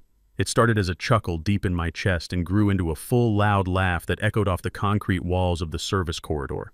Vanessa looked at me confused. "What is so funny? Stop laughing. You are crazy." I stopped laughing and looked her dead in the eye. The warmth was gone from my face. "You think I am the same Luther you left in that hospital bed, don't you?" I asked softly. "You think I am weak. You think I am afraid of being alone." I took a step toward her, and for the first time she looked genuinely scared. "I have been alone for 20 years, Vanessa. I made friends with the silence. I built a fortune in the silence. You think threatening me with loneliness works on a man who found peace in solitude? You are wrong." I reached into my pocket and pulled out my phone. It buzzed just as I grabbed it. A new email notification. And as for Maya, I continued, I love her. I love her enough to save her, even if she hates me for it. I would rather she hate me and be safe than love me and be destitute. I would rather my grandchild grow up in a modest home with dignity than in a mansion built on fraud. I looked at the screen. It was the final piece of the puzzle, the email from my private investigator. Subject: federal indictment. I opened it. My eyes scanned the legal document. Preston Sterling, 3 previous bankruptcies under aliases. And there it was in black and white. An active FBI investigation for a Ponzi scheme involving $3 million of investor money. The warrant was being prepared. It was a matter of days, maybe hours. I turned the screen toward Vanessa. "Look at this," I said. She glanced at the phone. "What is it?"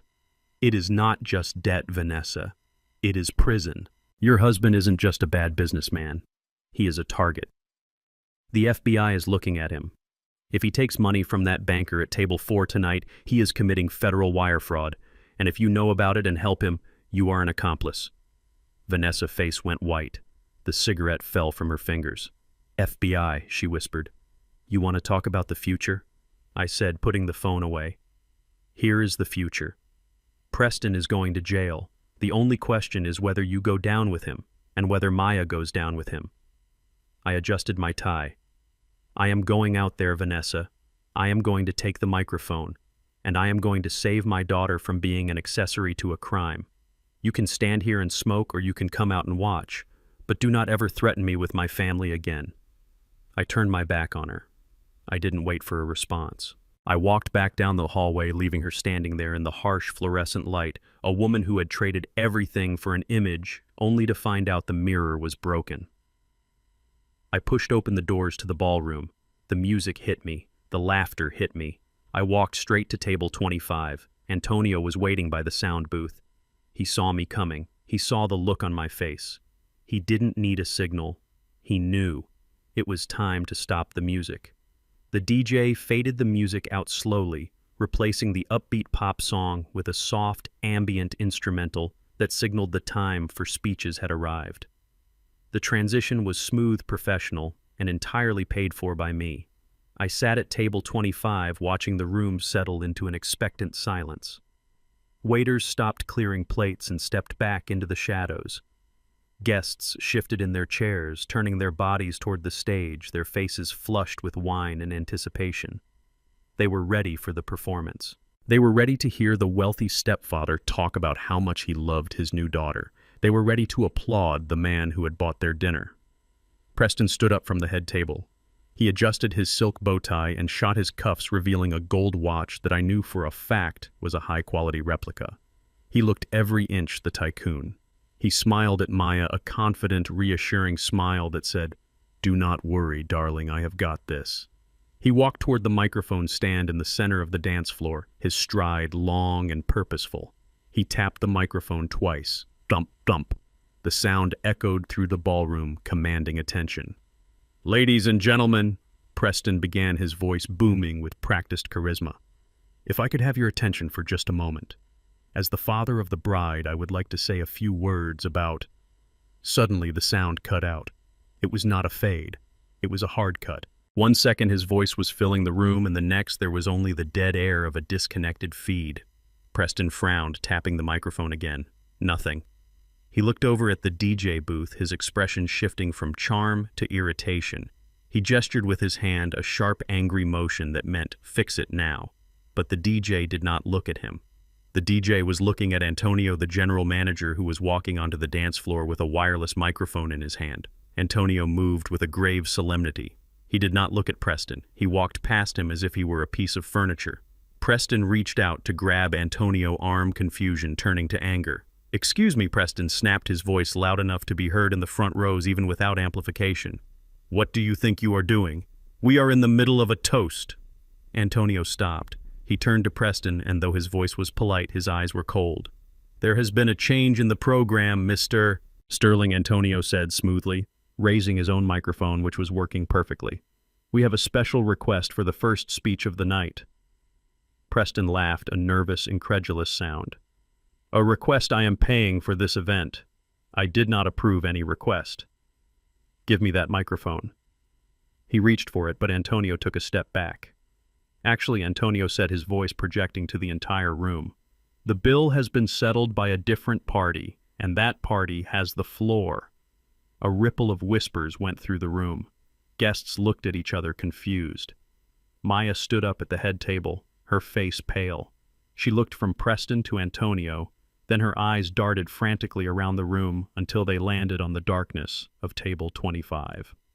Antonio turned to the crowd, ignoring Preston's sputtering rage. "Ladies and gentlemen, please welcome the man who made this evening possible, the father of the bride, Mr. Luther Banks." The spotlight, which had been focused on Preston, swung violently across the room.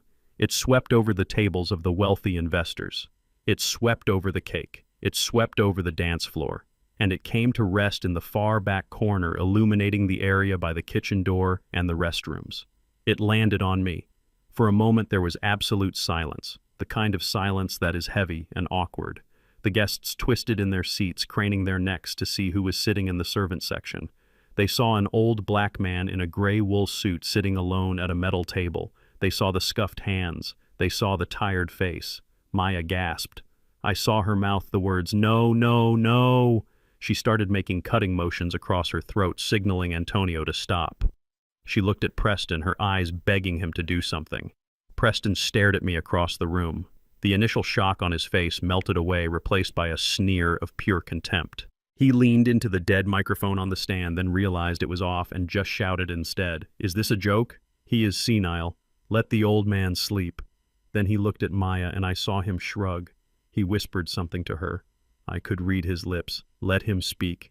He will look like a clown. It will be funny. Preston stepped back, crossing his arms, a smirk playing on his lips. He thought I was going to ramble. He thought I was going to slur my words or cry about being left out. He thought he was about to witness a comedy sketch that would only highlight his own superiority. I stood up. My chair did not scrape this time. I lifted it slightly as I rose. I buttoned my jacket. I did not look at the guests. I did not look at the waiters. I kept my eyes locked on the stage. I began to walk. It was a long walk from table 25. The spotlight followed me, creating a tunnel of light in the darkness. I could hear the murmurs as I passed the tables. "Is that really her father?" someone whispered. "He looks like a janitor," another voice said. "Why was he sitting by the bathroom?" I ignored them all. I walked with a steady rhythm, heel-toe, heel-toe. The same rhythm I used when I walked steel beams 50 stories in the air. I did not rush. I did not bow my head. I carried the weight of my 70 years like a badge of honor, not a burden. As I approached the stage, the whispers died down. There was something in my posture, something in the way I held myself that silenced the mockery. I was not walking like a victim. I was walking like a man coming to collect a debt. I reached the dance floor. Preston was still smirking, but as I got closer, I saw a flicker of uncertainty in his eyes. He stepped aside, making a mocking, sweeping gesture with his arm, inviting me to the center. "All yours, Pops," he muttered as I passed him. "Try not to drool on the mic." I ignored him.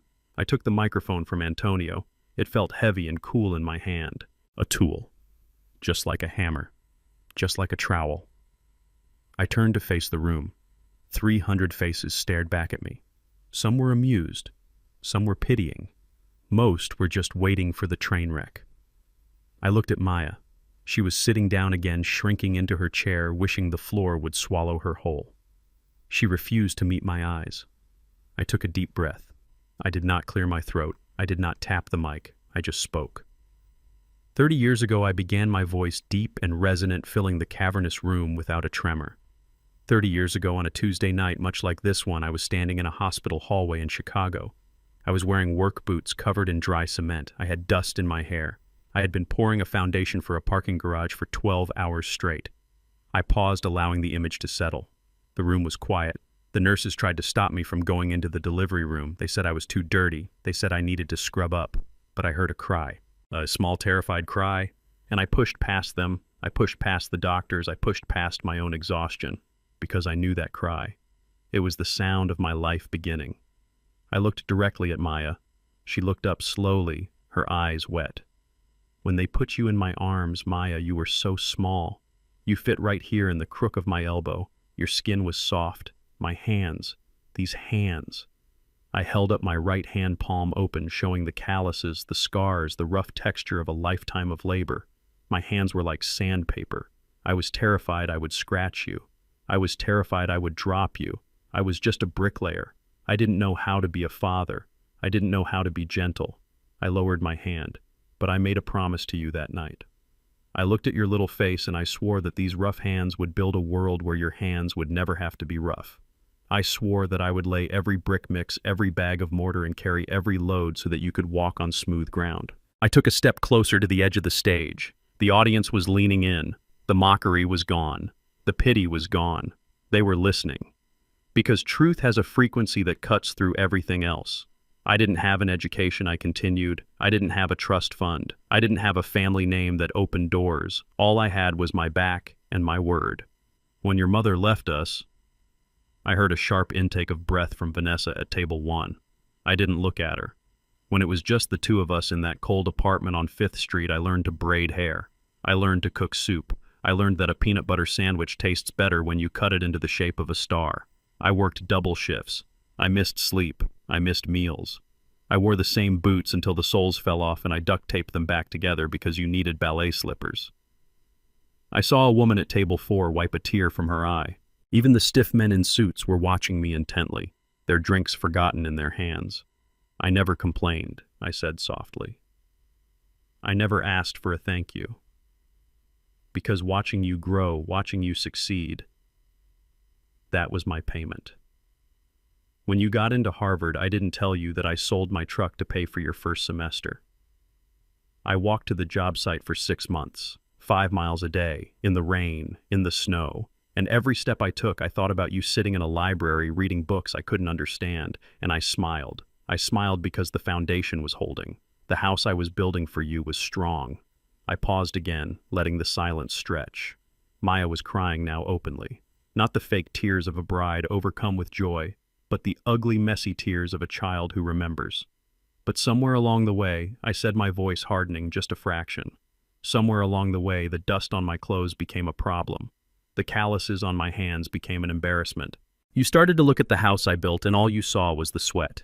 You didn't see the love. You wanted a different kind of house. A house made of gold.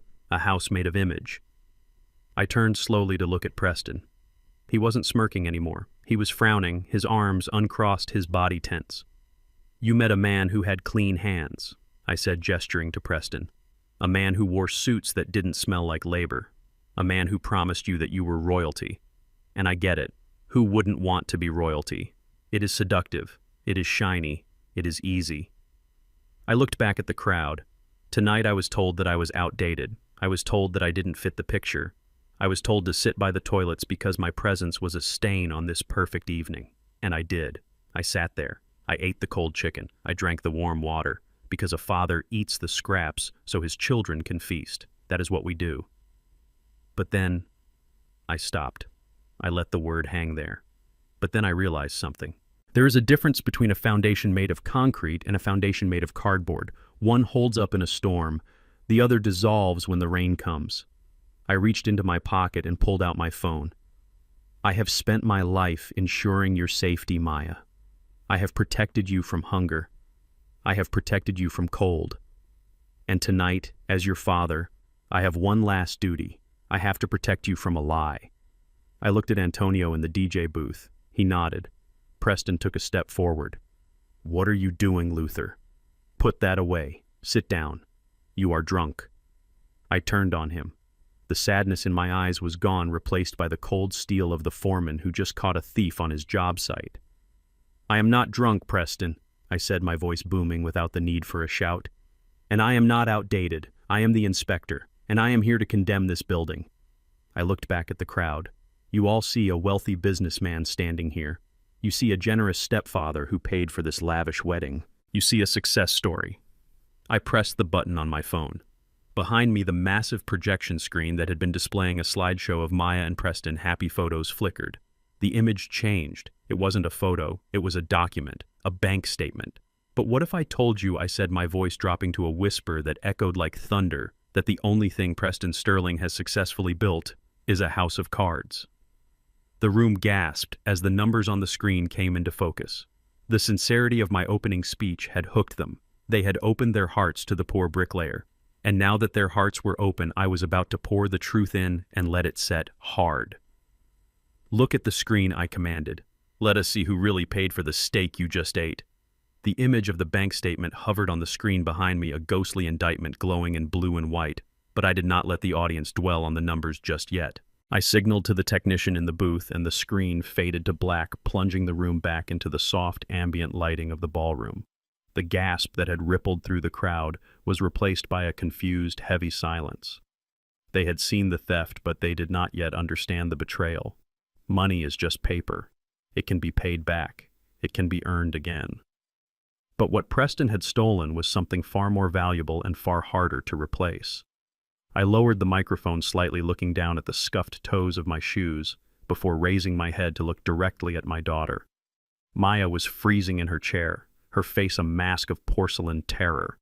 She looked like a statue of a bride, not a living, breathing woman. She was waiting for the ground to open up and swallow her.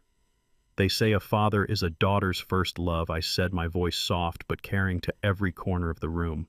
They say he is her first hero, the man who sets the standard for how she should be treated. For 30 years I tried to be that standard. I was not a man of words. I was not a man of grand gestures or expensive vacations. I was a man of presence. I was there. I was the solid wall that kept the wind out. I was the roof that kept the rain off. I took a slow, deliberate step toward the edge of the stage, reducing the distance between me and the head table. But today I was given a new title. Today, right here on this dance floor, my own daughter looked me in the eye and told me I was outdated. She told me that my love was like an old coat that no longer fit the style of her new life. She told me that I was an embarrassment. I let the word hang there. Embarrassment. I saw Maya flinch as if I had thrown a stone at her. She gripped the tablecloth, her knuckles white. She chose a different man to dance with. I continued, my voice gaining strength. A modern man, a man who fits the image, a man who knows how to wear a tuxedo and how to charm a room full of strangers. And I admit, looking at the two of you spinning around under these lights, you looked perfect. You looked like a magazine cover. I turned my body, pivoting on my heel to face Preston directly. He was sitting rigidly, his jaw clenched, his eyes darting around the room, trying to gauge the temperature of the crowd. He looked like a cornered animal trying to decide whether to bite or run. "Mr. Sterling," I said, addressing him with a cold, formal politeness, "you are a magnificent dancer. Truly. You have a grace that I could never hope to replicate with these stiff knees and this bad back. You know how to lead. You know how to spin. You know how to put on a show." Preston sneered, trying to regain his composure. He opened his mouth to speak, to make some witty retort that would dismiss me, but I did not give him the chance. I raised my voice just a fraction, cutting him off before he could make a sound. "But dancing is easy, Preston. Dancing is just following steps. Being a father. That is about knowing the person you are holding."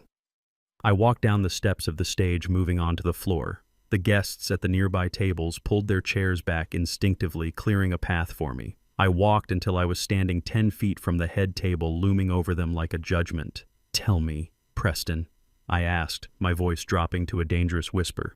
"You call Maya your daughter. You say you love her more than life itself. So tell me, does she still sleep with the hallway light on when it rains?" Preston blinked. Confusion washed over his face. "What?" "It is a simple question," I said. "Does she sleep with the light on when it rains?" I do not know," Preston stammered, looking at Maya for help. "Who cares about lights? I care," I thundered, the sudden volume making the guests jump. "I care because when she was 7 years old, we lived in a basement apartment and a thunderstorm flooded the street. The power went out and she screamed for 3 hours straight because she thought the darkness was going to eat her. I held her until morning.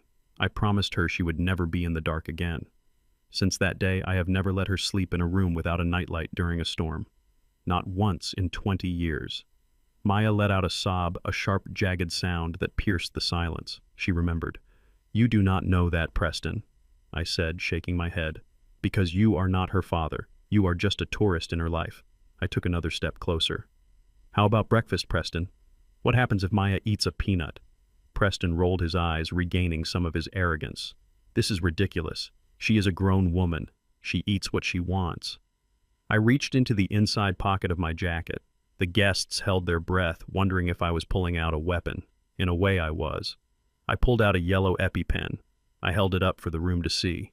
"If Maya eats a single peanut, her throat will close up in 3 minutes," I said, my voice trembling with suppressed rage. "Her heart will stop in 5. I have carried this pen in my pocket every single day for 23 years. Every time we go out to eat, I check the menu. Every time she goes to a party, I worry. Do you have one of these in your tuxedo pocket?" Preston remained silent. He stared at the yellow tube in my hand, his face draining of color. "No, you do not." I answered for him. Because you do not know her. You do not know that she is allergic to peanuts. You do not know that she hates the color pink even though you forced her bridesmaids to wear it. You do not know that she wants to be a writer, not a socialite. You do not know a single thing about the woman sitting next to you. I lowered the pen, placing it gently on the table in front of Maya. She stared at it as if it were a holy relic. She knew. She knew that pen was the symbol of a love that was vigilant, a love that was terrified of losing her. You see, Preston, I continued, my voice turning hard and cold as steel. You did not come into this family to be a father. You did not come here to protect her. You came here because you saw a vulnerability you could exploit. I looked up at the crowd, addressing the room at large.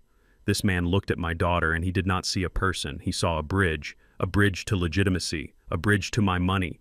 Preston stood up so fast his chair toppled over backward, crashing onto the floor with a deafening bang. That is enough, he shouted, his face turning a violent shade of purple. I have listened to your senile ramblings long enough. You are jealous, old man. You are jealous because she loves me. You are trying to humiliate us because you cannot stand that you have been replaced. He pointed a shaking finger at me. Security, get this man out of here. Now he is disturbing the peace. He is ruining my daughter's wedding. Preston lunged toward me, moving around the table, his hands reaching out as if to grab the microphone or perhaps to strangle me. He was desperate. He could feel the room turning against him. He could feel the eyes of the investors boring into his back. He needed to silence me. But he never reached me. A massive figure stepped out from the shadows near the cake table. It was Marcus, the security guard whose father drove the Chevy I had fixed. Marcus moved with the speed of a linebacker. He stepped directly into Preston's path, his chest acting as a solid wall. "Sit down, sir," Marcus said, his voice calm but authoritative. Preston slammed into Marcus, bouncing off the large guard chest. He stumbled back, looking shocked. "Do you know who I am?" Preston screamed. "I am the host of this event. I pay your salary. I said throw him out." "Actually," Marcus said, crossing his thick arms over his chest, "Mr. Banks is the one who signed the checks tonight, and Mr. Banks has the floor, so I suggest you sit down before I have to assist you." The room erupted in whispers. The revelation that I had paid for the security too was another blow to Preston's facade. He looked around, realizing he had no allies. The waiters were glaring at him, the security was blocking him, and the guests were looking at him like he was a specimen under a microscope. Preston straightened his jacket, trying to salvage some shred of dignity. He looked at me with pure hatred. "Fine," he spat. "Talk. Say your piece. It does not change anything. Maya knows who I am. She knows I love her. She knows I am a man of the future, not a relic of the past." I smiled. It was a sad smile. "She knows who you pretend to be, Preston," I said. "But she does not know why you are really here." I turned back to Maya. She was looking at me, her eyes wide and pleading. She wanted me to stop. She wanted to go back to the fantasy where she was a princess and Preston was a king. "But you cannot live in a castle built on quicksand." "Maya," I said gently, "he did not ask to marry your mother because he fell in love with her charm. And he did not offer to walk you down the aisle because he wanted a daughter." I pointed a finger at Preston, who was now leaning against the table, breathing heavily. He looked at me and he saw an old man. He saw a bricklayer with a bad back and a simple life, and he made a calculation. He thought I was weak, he thought I was dying, and most importantly, he thought I was sitting on a gold mine that I was too stupid to understand. I took a deep breath, preparing to deliver the blow that would sever the emotional tie forever. "He is not waiting for grandchildren, Maya. He is waiting for my obituary. He is waiting for the day he can put me in the ground so he can sell the building you grew up in to pay for his gambling debts. He does not want to be your father. He wants to be my beneficiary." The words hit the room like a physical shockwave. A collective gasp went up from the tables. Maya covered her mouth with her hands, a sob escaping her throat. She looked at Preston, waiting for him to deny it, waiting for him to scream that it was a lie. But Preston said nothing. He just stared at me, his eyes cold and dead. In that silence, the truth screamed louder than any shout. He had been exposed not just as a thief, but as a monster who had preyed on a family desire for love. I tapped the microphone. "I told you he didn't know you," I said to Maya, my voice breaking slightly with the weight of the moment. "But I do. I know you deserve better than to be an investment strategy. I know you deserve a father who would die for you, not one who is waiting for me to die." I signaled to the technician in the booth. "Now," I said, my voice hardening again, returning to the steel of the foreman. "Let us look at the price tag of his love." The screen behind me flickered back to life. The emotional dismantling was complete. Now it was time for the forensic evidence. The blue light from the projector screen cast a ghostly pallor over Preston's face. He was staring at the bank statement displayed behind me, his mouth slightly open, his eyes wide with the panic of a magician whose trapdoor has just jammed in front of a live audience. The room was deadly silent, the kind of silence where you can hear the ice melting in the glasses. 300 people were looking at the numbers on the screen, trying to make sense of the columns and rows, but I was not going to let them do the math themselves. I was going to teach the class. I reached into the inside pocket of my jacket and pulled out a folded sheaf of papers. I snapped them open with a sharp crack that echoed like a whip. "You all heard Mr. Sterling speak earlier," I said, walking slowly along the edge of the stage. "You heard him boast. You heard him claim that he spared no expense for his beloved stepdaughter. He told you he spent $100,000 on this wedding, and you clapped, you cheered, you thought he was a saint." I held the papers up high, turning them so the front tables could see the letterhead. "Well, he told you half the truth. $100,000 was indeed spent. But the question you should be asking is whose $100,000 was it?" I looked at Maya. She was trembling now, her hands gripping the table so hard her knuckles were white. She recognized the logo on the papers. It was the logo of the community bank where I had opened her savings account when she was 12 years old. "Last Tuesday," I continued, my voice steady and cold, "I transferred $100,000 into a joint account I share with my daughter. It was my life savings, Maya. It was the money I put aside from 40 years of waking up at 4 in the morning. It was the money I saved by fixing my own truck, by living in a one-bedroom apartment, by wearing this suit that you hate so much. It was my retirement. It was my safety net. And I gave it to you because I thought you might need it for a house, for a future." I took a step closer to the head table looming over Preston. "But you never saw that money, did you, Maya, because you never checked that account. You trusted him to manage the finances, and that was your mistake." I pointed to the screen behind me. "Look at the transaction log. October 12th, 9 a.m. The money comes in from Luther Banks. 10:30 a.m. The money goes out. Wire transfer." I turned to Preston, my eyes boring into his. "Tell them where it went, Preston. Tell these fine people where you sent my retirement fund. Did it go to the florist? Did it go to the venue? Did it go to the charity you claim to support?" Preston said nothing. He was sweating profusely now, the drops running down his temple, ruining his spray tan. "I will tell them," I roared. "It went to Golden Sands Holdings in the Cayman Islands." A ripple of confusion went through the room. "For those of you who do not know," I said, addressing the crowd, "Golden Sands is not a wedding planner. It is a shell company for an offshore gambling syndicate. It is a black hole where desperate men throw money they do not have to cover bets they should not have made." The gasps started then, low and shocked. "He took my sweat," I said, my voice dropping to a growl. "He took 40 years of my broken back and my aching knees, and he threw it onto a blackjack table to pay off a debt. He stole your inheritance, Maya. He stole your future to pay for his past sins, and then he stood on this stage and took a bow for it." Preston slammed his hand on the table, making the silverware jump. "That is a lie," he screamed, his voice cracking. "That is a fabricated document. He is trying to frame me. I am a wealthy man. I have assets. Assets." I laughed, a dry, harsh sound. "You have nothing, Preston. You are a ghost." I walked back to the center of the stage. "You want to talk about assets? Let us talk about tonight. Let us talk about the here and now." I looked out at the guests. "I hope you are all enjoying the meal. The filet mignon was cooked perfectly, was it not? The lobster was fresh. The champagne is vintage. It is a meal fit for royalty, just like Maya wanted." I saw heads nodding slowly. People too stunned to stop eating, but too horrified to swallow. "Well, I have some news for you about that meal."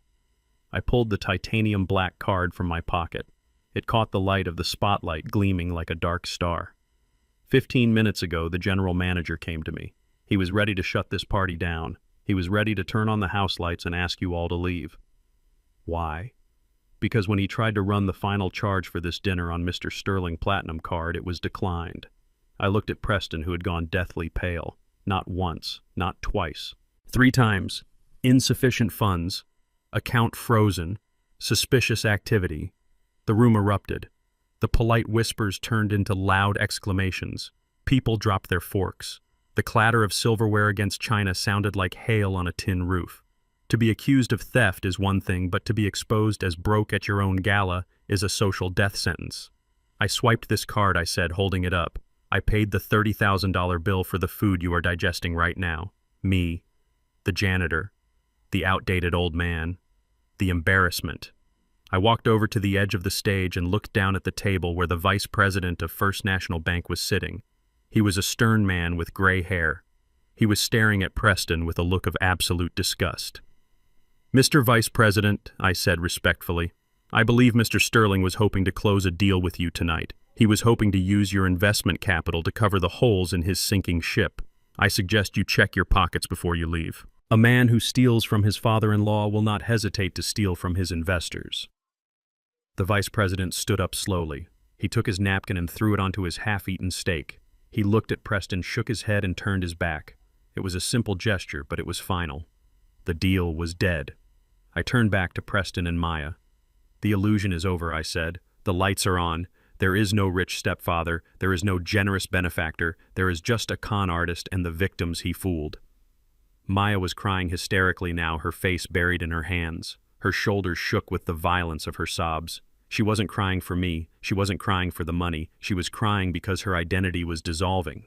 She had built her entire self-worth on being the stepdaughter of a wealthy man. Without that, she was just Maya Banks, the daughter of a construction worker, and she didn't know how to be that person anymore. Preston stood up again. He looked dangerous now. The charm was gone. The facade was gone. He looked like a rat cornered in an alley. "You think you have won," he hissed at me. "You think waving some papers around changes anything? Maya hates you. She will always hate you. You ruined her big day." I looked at him with pity. Genuine pity. "I didn't ruin her day, Preston," I said. "I saved her life." I turned to the crowd one last time. "You can finish your meal," I said. "It is paid for. But remember who paid for it. It wasn't the man in the tuxedo. It was the man in the work boots. It was the man who knows that you cannot build a skyscraper on a swamp." I signaled the DJ. "Cut the feed," I said. The projector screen went dark. The microphone in my hand went dead. But the silence in the room was louder than any amplifier. I stepped down from the stage. The guests parted for me like the Red Sea, but this time they didn't look away. They looked at me with awe. They looked at me with fear. And as I walked back toward table 25, I heard the sound I had been waiting for. It started with a low boo from the back of the room. Then another. Then a shout. "Fraud," someone yelled. "Thief," another voice cried out. I sat down at my metal table in the corner. I picked up my glass of water. I watched as the room turned on Preston Sterling. The social elite, the people he so desperately wanted to impress, were now looking at him like he was something they had stepped in on the sidewalk. Maya looked up, her mascara running down her face in black streaks. She looked at Preston. Then she looked at the guests. And finally, across the vast expanse of the ballroom, she looked at me. There was no love in her eyes yet. Only shock. Only the terrifying realization that she was free falling, and the only parachute she had was the one she had tried to cut loose. I raised my glass to her in a silent toast. "Welcome to the real world, baby girl," I whispered. "It is cold, but at least it is honest." Tweet voi tôi sẽ tiếp tục match truyền gây cân này. Đây là phần 11 sự sụp đổ của Maya với văn phòng và định dạng chuẩn cho Voice AI đọc diễn cầm tiếng Anh, 100% không tiêu đề, không ký tu la.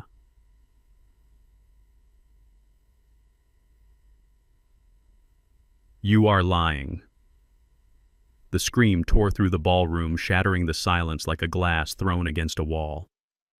It was not a scream of fear. It was a scream of denial. Maya stood up her chair, screeching backward, and pointed a shaking finger at me.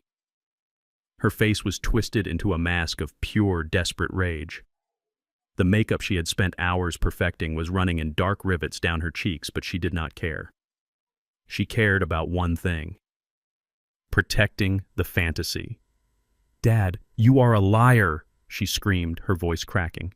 "You made those papers up. You are jealous. You have always been jealous of Preston because he is successful, and you are just a nobody." She turned to the crowd, her eyes wide and frantic, pleading with them to believe her. "Do not listen to him," she begged. "My father is sick. He is confused. Preston is a millionaire. He owns buildings in Miami. He has investors in Dubai. This is all a mistake. It is a sick joke.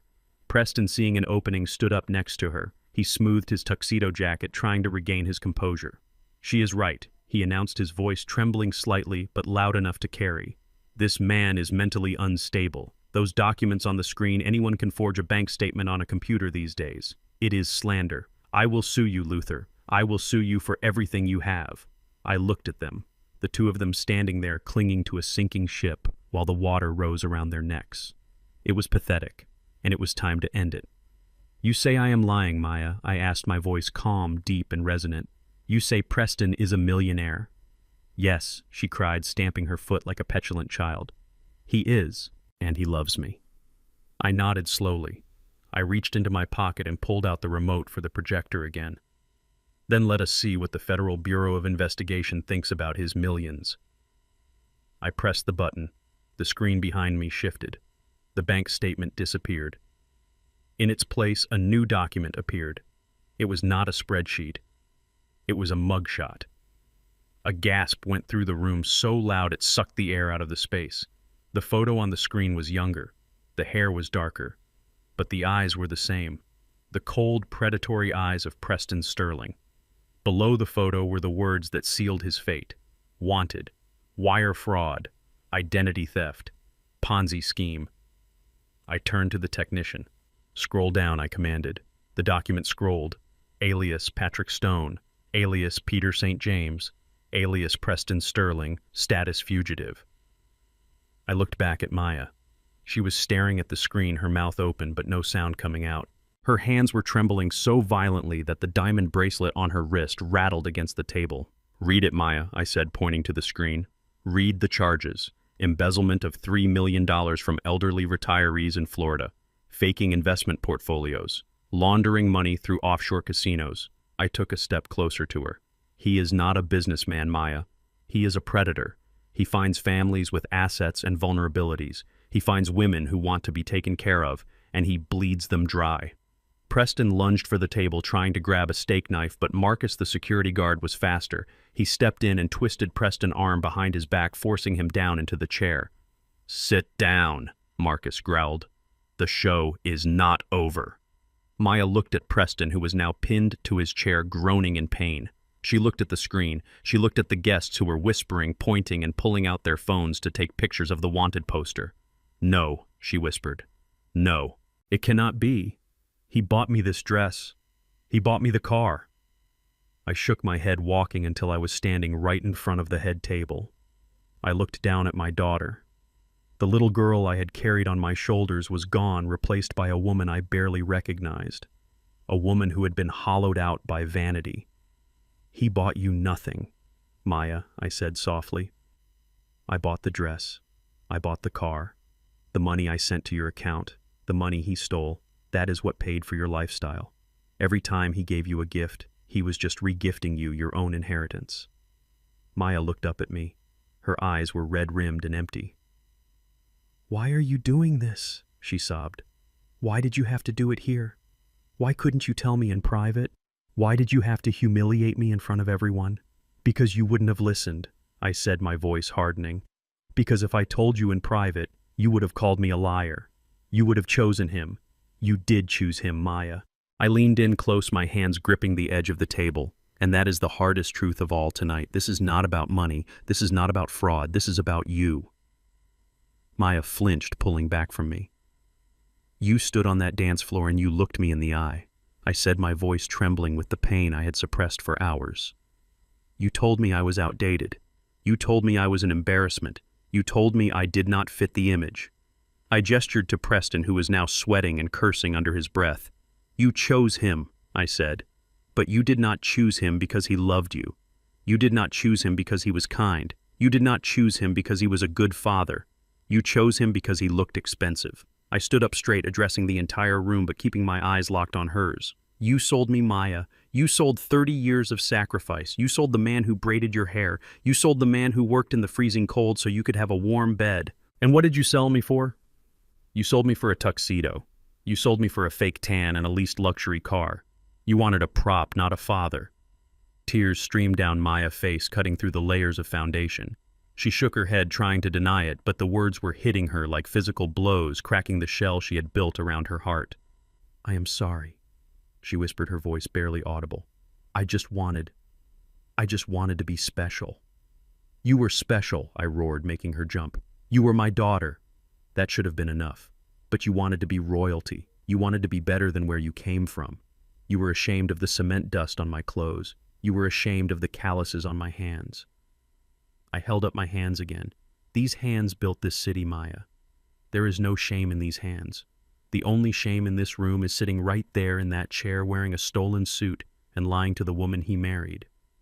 Maya looked at Preston. For the first time, the adoration was gone. She looked at him with horror. She looked at the man she had just married and realized she was looking at a stranger. A criminal. A monster. "You," she stammered, looking at Preston. "You told me you were an investor. You told me my dad was useless." Preston laughed, a cruel, desperate sound. "He is useless," he spat, struggling against Marcus' grip. "He is just a bricklayer with a lucky bank account. And you stupid girl, you made it so easy. You were so desperate to be a princess you never even checked the books. You handed me the keys to the vault because I told you you were pretty." Maya screamed a raw, animalistic sound of pain and lunged at Preston, hitting his chest with her fists.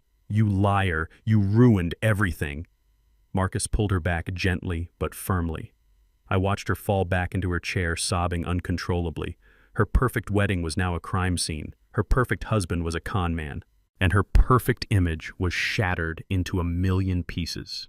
I felt a heavy weight in my chest. I had done it. I had saved her financial future, but I had broken her heart. I had to break it to save it, but the sound of her crying was still the hardest thing I had ever had to hear. I was about to turn away to walk back to my table when I saw a movement out of the corner of my eye. It was Connor. My son-in-law had been sitting silently through the entire exchange. He had watched the bank statements. He had watched the wanted poster. He had watched his wife scream at her father and defend a criminal. He had watched her admit that she wanted image over substance. Connor stood up. He moved slowly, like a man waking up from a long coma. He looked at the chaos around him. He looked at Preston being held down by security. He looked at me, standing there with the weight of the truth on my shoulders, and then he looked at Maya. Maya looked up at him through her tears, reaching out a hand. "Connor," she sobbed. "Connor, please, help me. Make them stop. Tell them it is going to be okay." Connor did not take her hand. He looked at her with a calm, sad expression that was far more devastating than anger. "It is not going to be okay, Maya," he said softly. What Maya asked, wiping her eyes. "What do you mean, we can fix this? We can get an annulment from Preston. We can sue him. We still have the wedding gifts. We can start over." Connor shook his head. "You do not get it, do you?" he said. "Get what?" Maya asked, her voice rising in panic. "You didn't just lie to your dad," Maya, Connor said. "You lied to me." I never lied to you," Maya stammered. "You told me we were building a life together," Connor said. "But you were just building a set, a stage. You treated me like a prop, just like you treated your dad. You told me not to talk to him because he was low class. You made me sit there and ignore him while he sat by the toilet."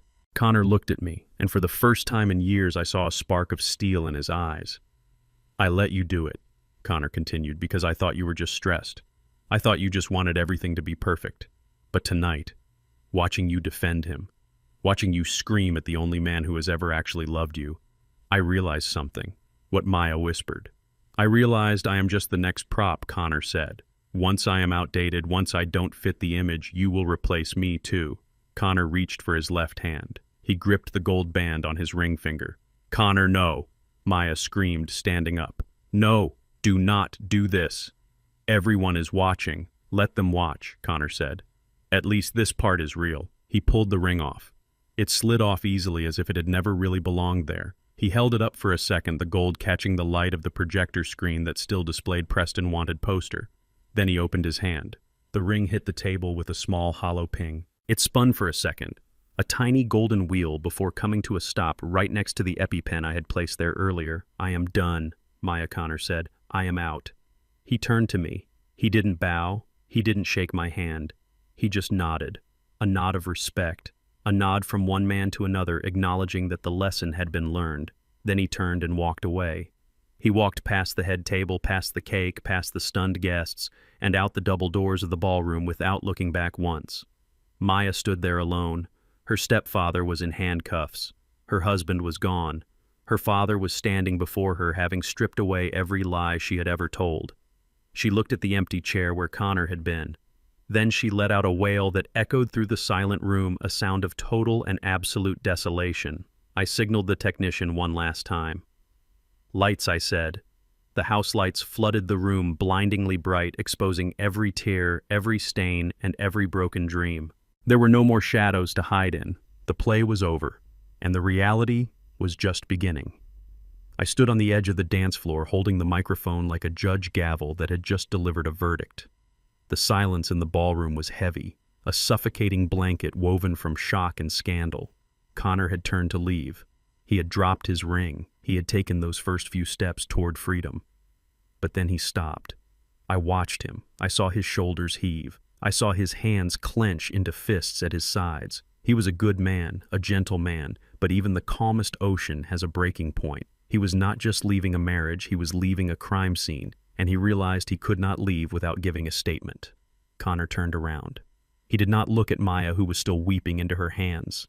He did not look at Preston, who was sitting slumped in his chair, defeated and dangerous. He looked at me. He walked back toward me. His steps were heavy but determined. The guests watched him breathlessly. This was the groom, the man who was supposed to be dancing the night away, the man who was supposed to be drinking champagne and dreaming of a honeymoon in Bora Bora. Instead, he looked like a man walking to his own execution or perhaps his own resurrection.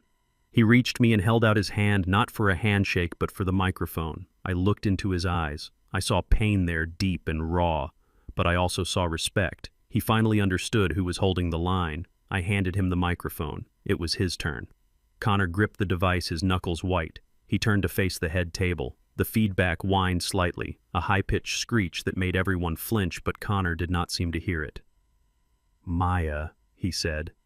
His voice was not loud. It was broken. It cracked on her name, a sound so full of hurt that I saw several women in the audience bring their napkins to their mouths. Maya looked up. Her eyes were swollen, her mascara smeared into a raccoon-like mask. She looked at him with a glimmer of hope. She thought he was coming back to save her. She thought he was going to offer forgiveness.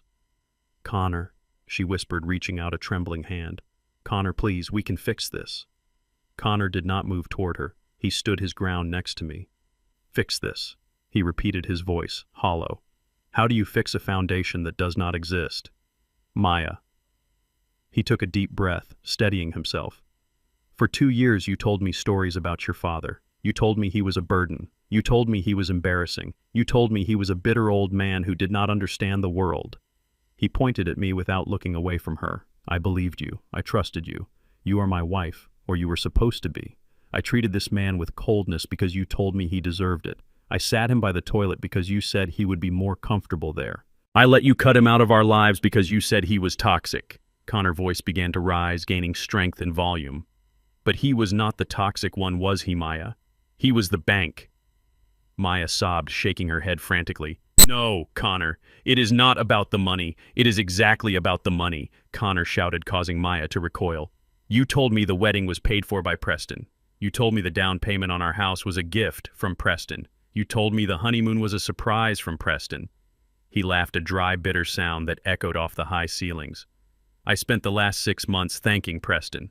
I shook his hand. I brought him expensive scotch. I called him Dad. I let him make toasts about his generosity. And all the while he was stealing from the very man I was disrespecting."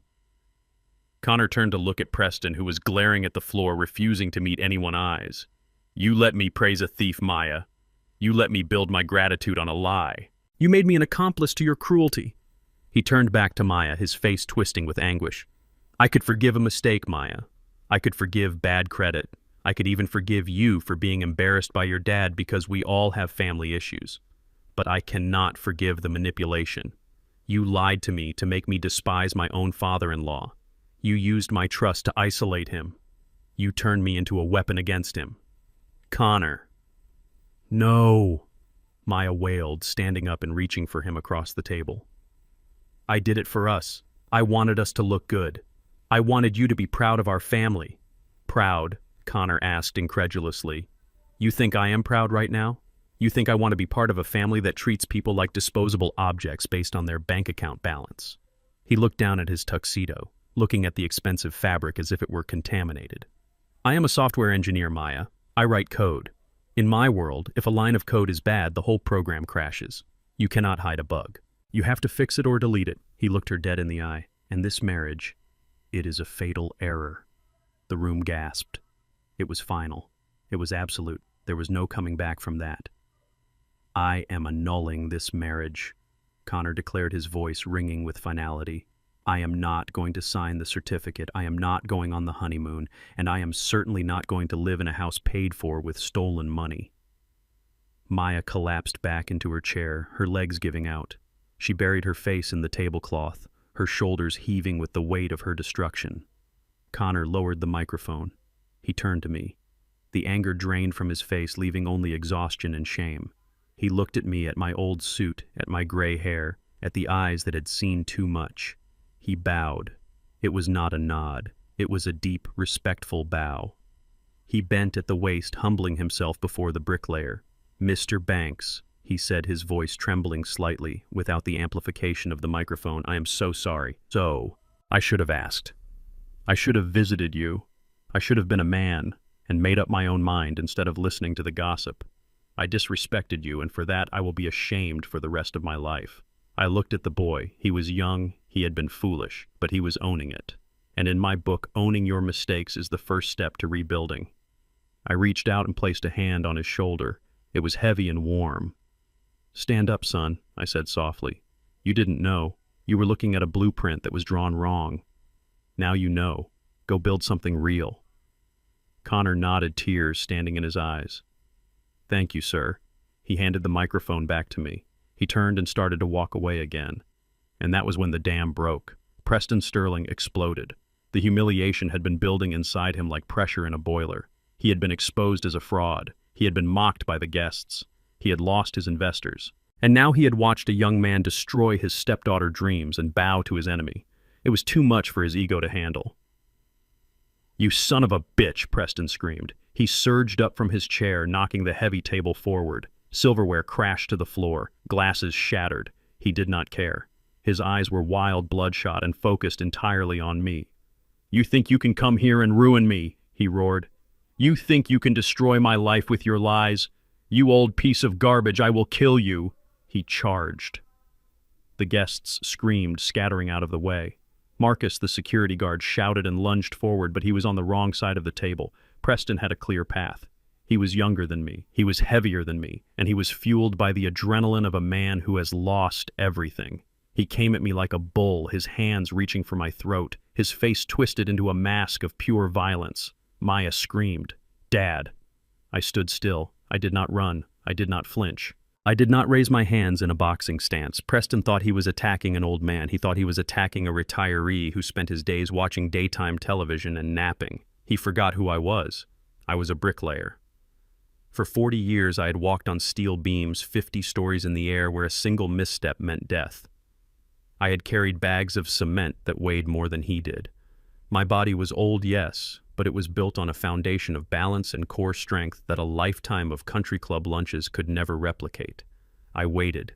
I watched his eyes. I watched his footing. He was clumsy. He was running on rage, not technique. He was leading with his head, his center of gravity thrown forward in his desperation to hurt me. When he was 2 feet away, I moved. It was a simple movement. Efficient.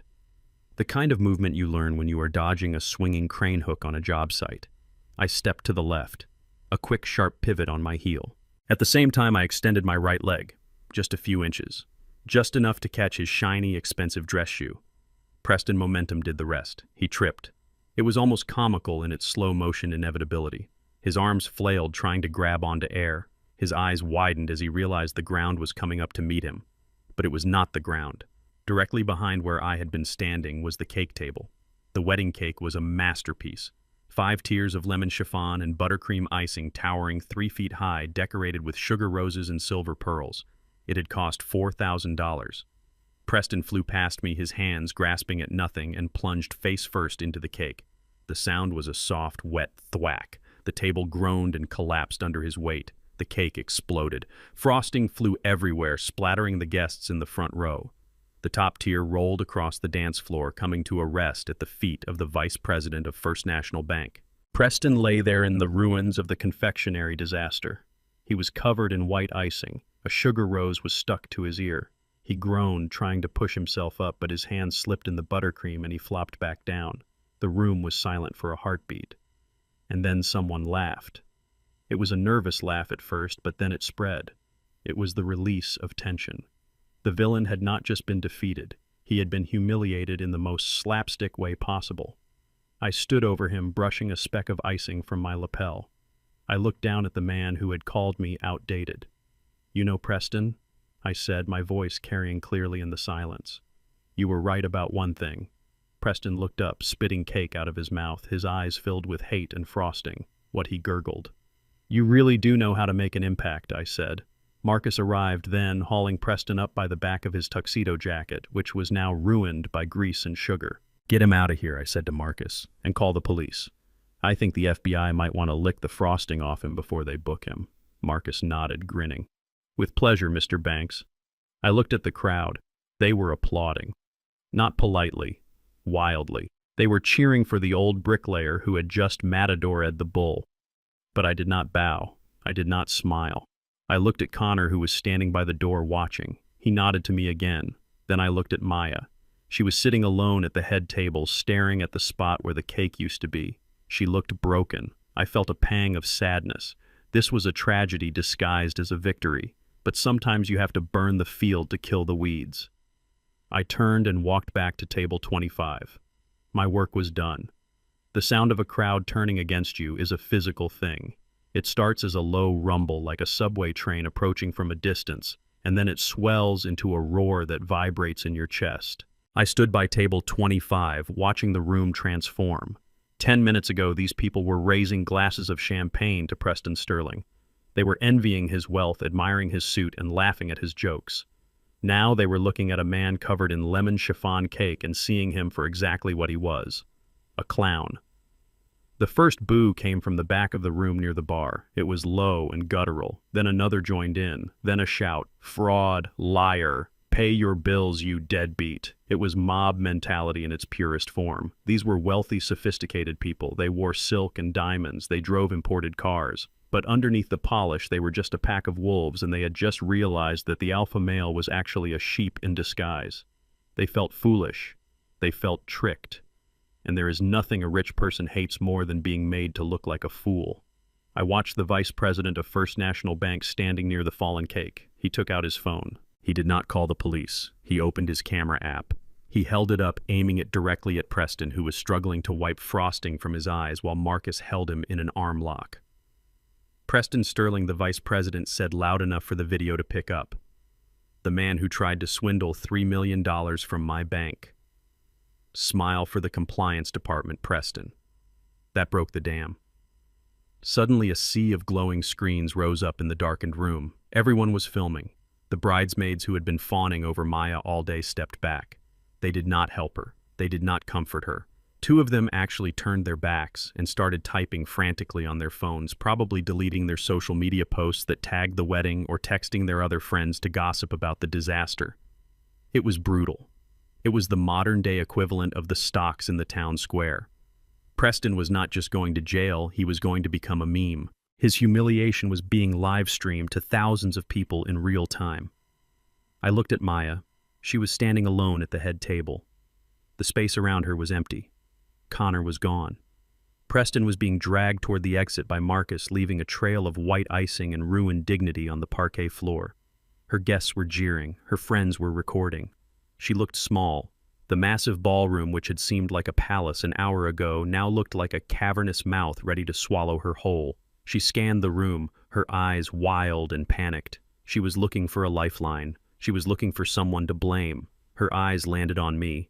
I was sitting calmly at my metal table, my hands folded in my lap. I was the only person in the room not filming. I was the only person not shouting. I was just witnessing. Maya's face twisted. The shock melted away, replaced by a surge of pure, misdirected fury. She grabbed a wine glass from the table and threw it.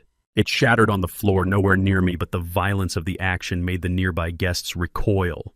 "You!" she screamed. She stepped over the train of her ruined dress and started running toward me. She stumbled twice, kicking off her expensive heels, leaving them where they fell. She ran barefoot across the dance floor, her breath coming in ragged gasps. The crowd parted for her, but they did not go silent. They kept filming. This was the second act of the tragedy, and they were not going to miss it. Maya reached my table and slammed her hands down on the metal surface. Her hair was coming undone. Her mascara was smeared across her cheeks like war paint. She looked deranged. "Are you happy now?" she shrieked, her voice raw and scratching against her throat. "Are you satisfied? Look at this. Look at what you did." I looked at her. I did not stand up. I stayed seated, grounding myself. "I am not happy, Maya," I said quietly. "You ruined my life," she screamed, leaning over the table, her spit flying onto my face. "You ruined everything. This was supposed to be my night. It was supposed to be perfect. And you destroyed it. You destroyed my marriage. You destroyed my reputation. Everyone is laughing at me, Dad. Everyone is laughing." She gestured wildly at the crowd, who were indeed whispering and pointing. "I hate you," she sobbed. "I hate you so much. You are a monster. You couldn't stand to see me happy. You couldn't stand that I found someone better than you. So you had to burn it all down." I listened to her. I let her words hit me. They hurt. Of course they hurt. No father wants to hear his child say they hate him. But I also knew where the words were coming from. They were coming from a place of deep shame. She was lashing out because the alternative was to look in the mirror, and she was not ready for that yet. "Maya," I said, my voice steady and low, cutting through her hysteria. "I did not burn anything down." "You did," she cried, pounding her fists on the table. "You humiliated Preston. You drove Connor away. You made a scene." I shook my head slowly. "No, Maya. I did not drive Connor away. The truth drove Connor away. I did not humiliate Preston. His own actions humiliated him." I stood up then, slowly, deliberately. I towered over her, not to intimidate her, but to make her look up. To make her see me. "You are angry because the play is over," I said. "You wrote a script, Maya. A script where you were the princess and Preston was the king and I was the peasant. It was a nice story, but it was fiction." I pointed to the door where Marcus had just shoved Preston into the waiting arms of two uniformed police officers who had arrived at the entrance. "That man is a criminal," I said.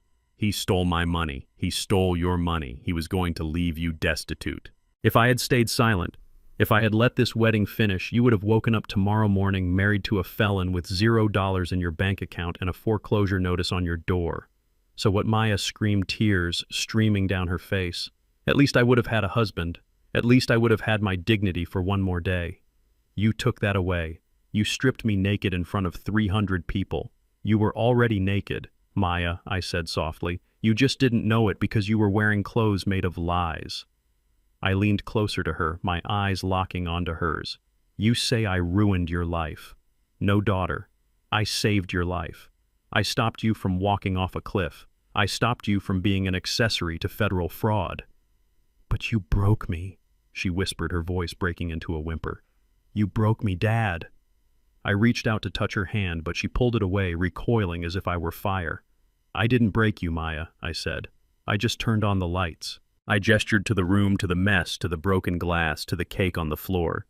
You built a life in the dark because it looked prettier that way, but you cannot live in the dark forever. I turned on the lights, and yes, the room is messy. Yes, there is garbage on the floor, but that garbage is yours, Maya. You brought it in. You arranged it. All I did was show you where it was so you wouldn't trip over it and break your neck. Maya stared at me. For a second, I thought she understood. I saw a flicker of recognition in her eyes. But then the shame took over again. It was too much for her to process in one moment. The fall was too high. She shook her head, stepping back from me. I never want to see you again, she hissed. You are dead to me. Do you hear me? You are outdated, and you are dead. She turned around. She did not walk with the grace of a bride. She ran. She ran toward the double doors, pushing past the guests who were still filming. She held her hands over her face, trying to hide from the cameras, trying to hide from the reality that was crashing down around her. Maya, wait. The voice came from behind me. It was Vanessa. My ex-wife appeared from the shadows near the kitchen. She looked disheveled. Her red dress was wrinkled and she had lost an earring. She looked frantic, but unlike Maya, her eyes were not filled with pain. They were filled with venom. She marched up to me, stopping just long enough to spit at my feet. "You bastard," she seethed. "You petty, jealous bastard. You think you won? You think this makes you a hero? You just died alone, Luther. I hope you enjoy your money because it is the only thing that will ever hold your hand again." She didn't wait for a response. She didn't check to see if Preston was okay. She didn't care about the man she had just spent hours defending. She only cared about catching Maya, about spinning the narrative, about finding a way to salvage the wreckage of their social standing. She ran after Maya, her heels clicking frantically on the floor. "Maya, wait for Mommy. We can sue him. We can fix this." I watched them go. Mother and daughter running out of the ballroom, leaving a trail of broken promises behind them. The doors swung shut. The room was quiet again. The booing had stopped. The guests were looking at me now. The phones were lowering. I stood there by table 25. I was the only family member left. I looked at the table. The cold chicken was still there. The water glass was still full. I picked up the glass. My hand was steady. I had lost my daughter. I knew that. Maybe for a year. Maybe forever. But I had kept my promise. I had protected her. Even if she hated me for it, I had protected her. A young waiter approached me tentatively.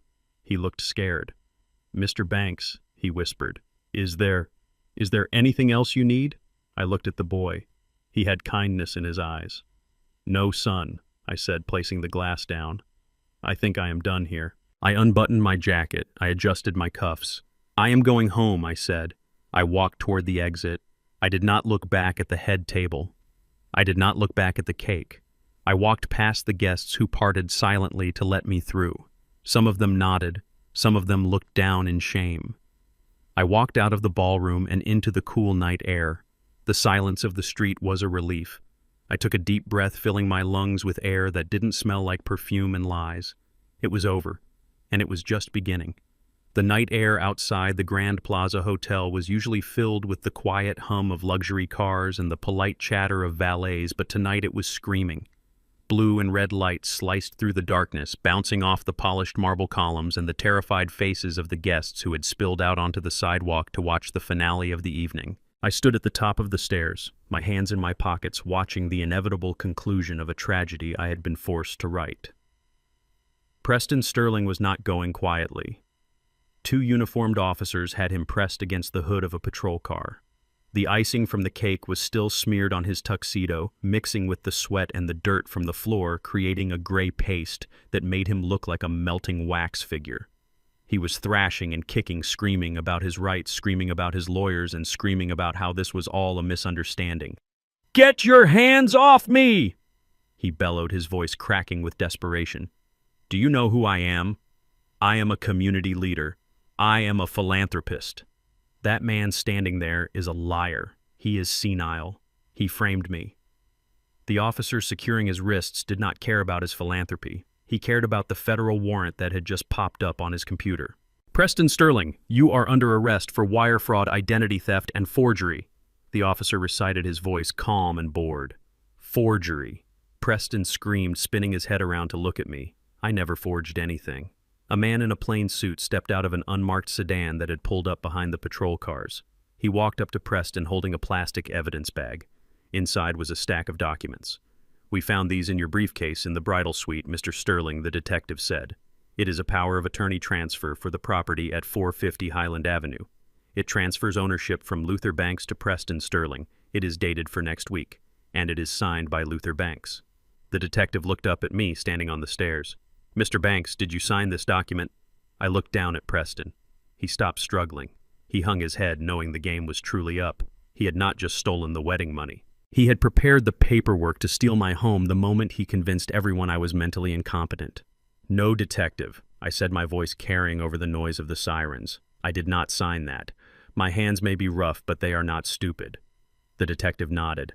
"That is what we thought. Book him." The officers hauled Preston off the hood of the car. As they dragged him toward the back seat of the cruiser, He looked back at Maya and Vanessa, who were standing huddled together near the valet stand, shivering in the night air. "Vanessa, call the lawyer," Preston screamed. "Get the money from the safe. Bail me out. Do not let them take me." Vanessa did not move.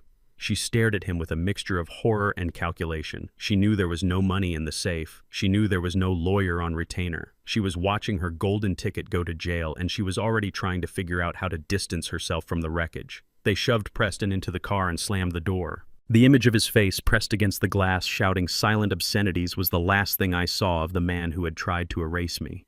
I walked slowly down the stairs. The crowd of guests parted for me again. They were silent now. The excitement of the live stream had faded, replaced by the sober reality of police lights and handcuffs. I reached the bottom of the stairs and stopped in front of Maya and Vanessa. Maya was sitting on a concrete planter, her bare feet dirty from the sidewalk. She was hugging her knees, rocking back and forth. She looked like a child who had lost her parents in a mall. Vanessa was standing over her, pacing frantically, trying to call people on her phone, but nobody was answering. When I stopped, they both looked up. "Are you happy?" Vanessa hissed, snapping her phone shut. "You sent him to prison. You satisfied your petty vendetta. I hope you are proud of yourself, Luther." I looked at my ex-wife. Even now, with the lights flashing on her face, she could not admit the truth. "I did not send him to prison, Vanessa," I said wearily. "The law did. His actions did. I just made the phone call." Maya looked up at me. Her eyes were red and swollen. "Where am I supposed to go?" she whispered. I looked at her. "What do you mean?" "They seized the apartment," she said, her voice trembling. "The police told me. Preston apartment, the one we were staying in. It is being sealed as part of the investigation. It was paid for with stolen funds. I cannot go back there. Connor is gone. I have nowhere to go." She looked at Vanessa. "Mom, can I come home with you?" Vanessa froze. She looked away, biting her lip. "Well, honey, you know my place is small," Vanessa said, her voice tight. "And with Preston accounts frozen, I might have some trouble with the rent myself next month. I do not know if I can support both of us." I watched them. The rats were already turning on each other. Maya's face crumpled. She looked at me. It was a look of pure desperation. She hated me, yes, but she needed me. And she assumed that because I was her father, because I had always been the safety net, I would be there to catch her again. "Dad," she said softly, standing up and taking a step toward me. "I know you are angry, and I know I said some terrible things, but I am your daughter. You cannot let me sleep on the street." She reached out to touch my arm. "The apartment on Oak Street," she said. "The one Connor and I live in. We can go there. I know the rent is due next week, and with Connor gone, I cannot afford it, but maybe you could help, just for a few months, until I get back on my feet, until this blows over." I looked at her hand on my sleeve. I remembered the times I had held that hand. I remembered the times I had paid her rent when she was in college. I remembered the times I had bailed her out of credit card debt. But then I remembered the EpiPen on the table. I remembered her telling me I was outdated. I remembered her standing by while Preston mocked me. I stepped back. Her hand fell to her side. "You want to go back to the Oak Street apartment?" I asked. "Yes," she said, nodding eagerly. "It is safe there. It is home." I nodded slowly. "You know that apartment is in a very nice building," I said. "Doorman, gym, rooftop terrace. It is in one of the most expensive neighborhoods in the city." "I know," Maya said, confused. "Why are you talking about the building? Do you know who owns that building?" "Maya," I asked. She shook her head. "Some management company, Skyline Properties or something. Why does it matter?" "It matters," I said, my voice hardening, "because Skyline Properties is a subsidiary of Banks Construction." Maya blinked. She stared at me. Vanessa stopped pacing and turned around. "What did you say?" Vanessa asked. "I own the building," I said simply. "I bought it 5 years ago. I renovated it. I manage it." Maya's mouth fell open. "You? You are my landlord." "I am," I confirmed. "And for the last 3 years, ever since you and Connor moved in, I have been the one approving your lease renewals." "But," Maya stammered, "but the rent is so high. We pay $2,500 a month. Connor always complained it was expensive, but we managed. I laughed. It was a dry, humorless sound. $2,500, I repeated. Maya, look around that neighborhood. Look at the listings. A 2-bedroom apartment with a terrace in that district goes for $5,000 a month. Minimum. Maya went pale. You have been paying half price, I said. I told the management office to subsidize your unit. I told them to list it as a promotional rate for family. Every single month for 3 years I have paid the other $2,500 out of my own pocket. That is $90,000, Maya. $90,000 I gave you silently so you could live in luxury while you looked down on me for living in a simple flat. Maya stepped back as if I had slapped her. You paid our rent, she whispered. I did, I said. I paid it because I wanted you to be safe. I wanted you to have a nice home. I didn't want credit. I didn't want to thank you. I just wanted my daughter to be comfortable. I looked at Vanessa. She was staring at me with a look of total shock. She had spent years calling me a failure, not knowing I was the one keeping a roof over her daughter head. But tonight I continued, my voice dropping to a tone of finality. Tonight you stood on a stage and told 300 people that I was useless. You told them I was an embarrassment. You told them Preston was the provider. I took a deep breath. Well, Maya, the provider, is going to prison, and the embarrassment is going home. So what does that mean? Maya asked, her voice rising in panic. Dad, what does that mean? It means the subsidy is over, I said. I pulled my phone out. I tapped the screen, sending a message to the property manager. I just instructed the office to update your lease terms. Effective immediately, the rent for Unit 4B reverts to the market rate, $5,000 a month. Maya gasped. I cannot afford that. I don't have a job right now. I spent my savings on the honeymoon clothes. Connor is gone. How am I supposed to pay $5,000? That is not my problem, I said. The words felt heavy in my mouth, but they were necessary. You wanted to be independent, Maya. You wanted to be high class. You wanted to distance yourself from the bricklayer. Well, this is what independence looks like. It costs full price. But I will be evicted, she cried. They will throw me out. Then you better start looking for a job, I said. Or you better start looking for a cheaper apartment. There are plenty of places in the neighborhood I grew up in. The rent is cheap there. Of course, there is no doorman, and the roof leaks sometimes, but it builds character. Maya looked at me with horror. You are kicking me out. You are making your own daughter homeless. I am not kicking you out, I said. I am treating you like an adult. You are 30 years old, Maya. You are not a child anymore. You chose a life of image over substance. Now you have to pay the bill for that image. I turned to Vanessa. And Vanessa, I said, I suggest you check your own finances. I have a feeling Preston might have leveraged your condo too. Men like him don't usually leave any stone unturned.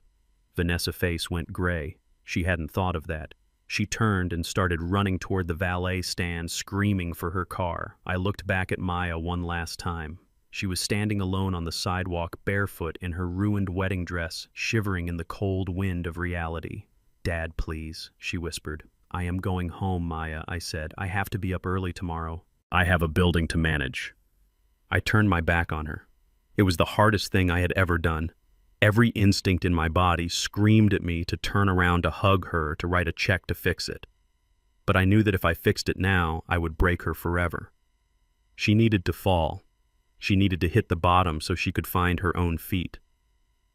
I walked toward my old truck parked around the corner. It wasn't a luxury sedan. It had a dent in the bumper and it smelled like sawdust. But it was paid for. It was real. And as I started the engine and drove away, leaving the flashing lights and the weeping bride in the rearview mirror, I knew that for the first time in a long time, I was driving toward peace. The water of the lake was smooth as a sheet of glass, reflecting the gray morning sky like a mirror that had no cracks and no lies. I sat in my folding chair, the canvas stretched tight under my weight, watching the red and white bobber float lazily on the surface. For the first time in 30 years, I did not feel the urge to check the time. I did not feel the phantom weight of a cement bag on my shoulder. I did not feel the crushing pressure of hiding my success to protect the fragile egos of the people around me. The silence out here was different from the silence in my apartment. The silence in the apartment was lonely. The silence here was peaceful. It was the sound of a man who had finally put down a heavy load he had been carrying for too long. But peace is a fragile thing, especially when you have a smartphone in your pocket. It buzzed against my thigh, vibrating with a persistence that was almost aggressive. I did not reach for it. I knew who it was. It had been buzzing like that for 7 days. 53 missed calls from Maya, 28 missed calls from Vanessa, 12 voicemails from a number I did not recognize, which I assumed was whatever cheap lawyer they had managed to scrape together. I reeled in my line, checking the bait. The worm was gone, eaten by a clever fish that knew how to take what it wanted without getting hooked. I smiled. That fish had more survival instinct than my entire family. I cast the line back out the reel, singing a high, thin note as the lead weight hit the water with a satisfying plop. It had been a week since the wedding. A week since I walked out of the Grand Plaza and drove my old truck into the night. I had not gone back to the office. I had turned off my email notifications. I had spent the days driving, visiting the old neighborhoods where I used to lay brick, eating at diners, where they still served coffee in thick white mugs, and sleeping. Lord, I had slept. The kind of deep, dreamless sleep that only comes when you stop running from the truth. But while I was sleeping, my daughter world was burning down. I knew the details not because I answered the phone, but because David, my assistant, kept me updated. He told me the fallout had been swift and brutal. The FBI had seized Preston assets within 24 hours. The luxury apartment that Maya and Vanessa were so proud of turned out to be leased under one of Preston's shell companies. The rent hadn't been paid in 4 months. The eviction notice was served on Tuesday. I tried to imagine it. I tried to imagine Vanessa watching the movers carry her designer furniture out to the curb. I tried to imagine Maya standing there in her expensive clothes, realizing that she didn't own a single square inch of the floor she was standing on. David told me they were staying at the Starlight Motel on the edge of the industrial district. It was a place I knew well. I had renovated the roof there back in the 90s. The walls were thin, the carpet smelled like stale cigarettes, and the neon sign buzzed all night long. It cost $40 a night. It was a long way from the penthouse. My phone buzzed again. This time it was a text message. I pulled it out and glanced at the screen. "Dad, please." "Dad. We are hungry." I stared at the words. Hunger. It was a powerful motivator. I remembered hunger. I remembered eating instant noodles for dinner so Maya could have fresh fruit. I remembered skipping lunch so I could buy her a new winter coat. I had spent my life protecting her from hunger. And look where that had gotten us. I put the phone back in my pocket. I did not reply. If I fed her now, she would never learn how to hunt. I packed up my gear. The sun was getting high and the fish had stopped biting. It was time to go back. Not to save them, but to face them. I knew they would come. Desperation makes people bold, and Maya had run out of options. I drove back to my small house, the one Maya called a shack. It was a simple brick bungalow with a porch and a small yard. It was paid for. It was solid. As I pulled into the driveway, I saw a taxi idling at the curb.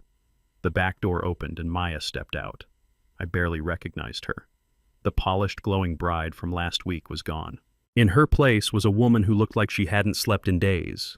Her hair was pulled back in a messy knot. She was wearing a pair of sweatpants and a stained hoodie. Her face was pale, her eyes sunken and rimmed with dark circles. She looked older. She looked broken.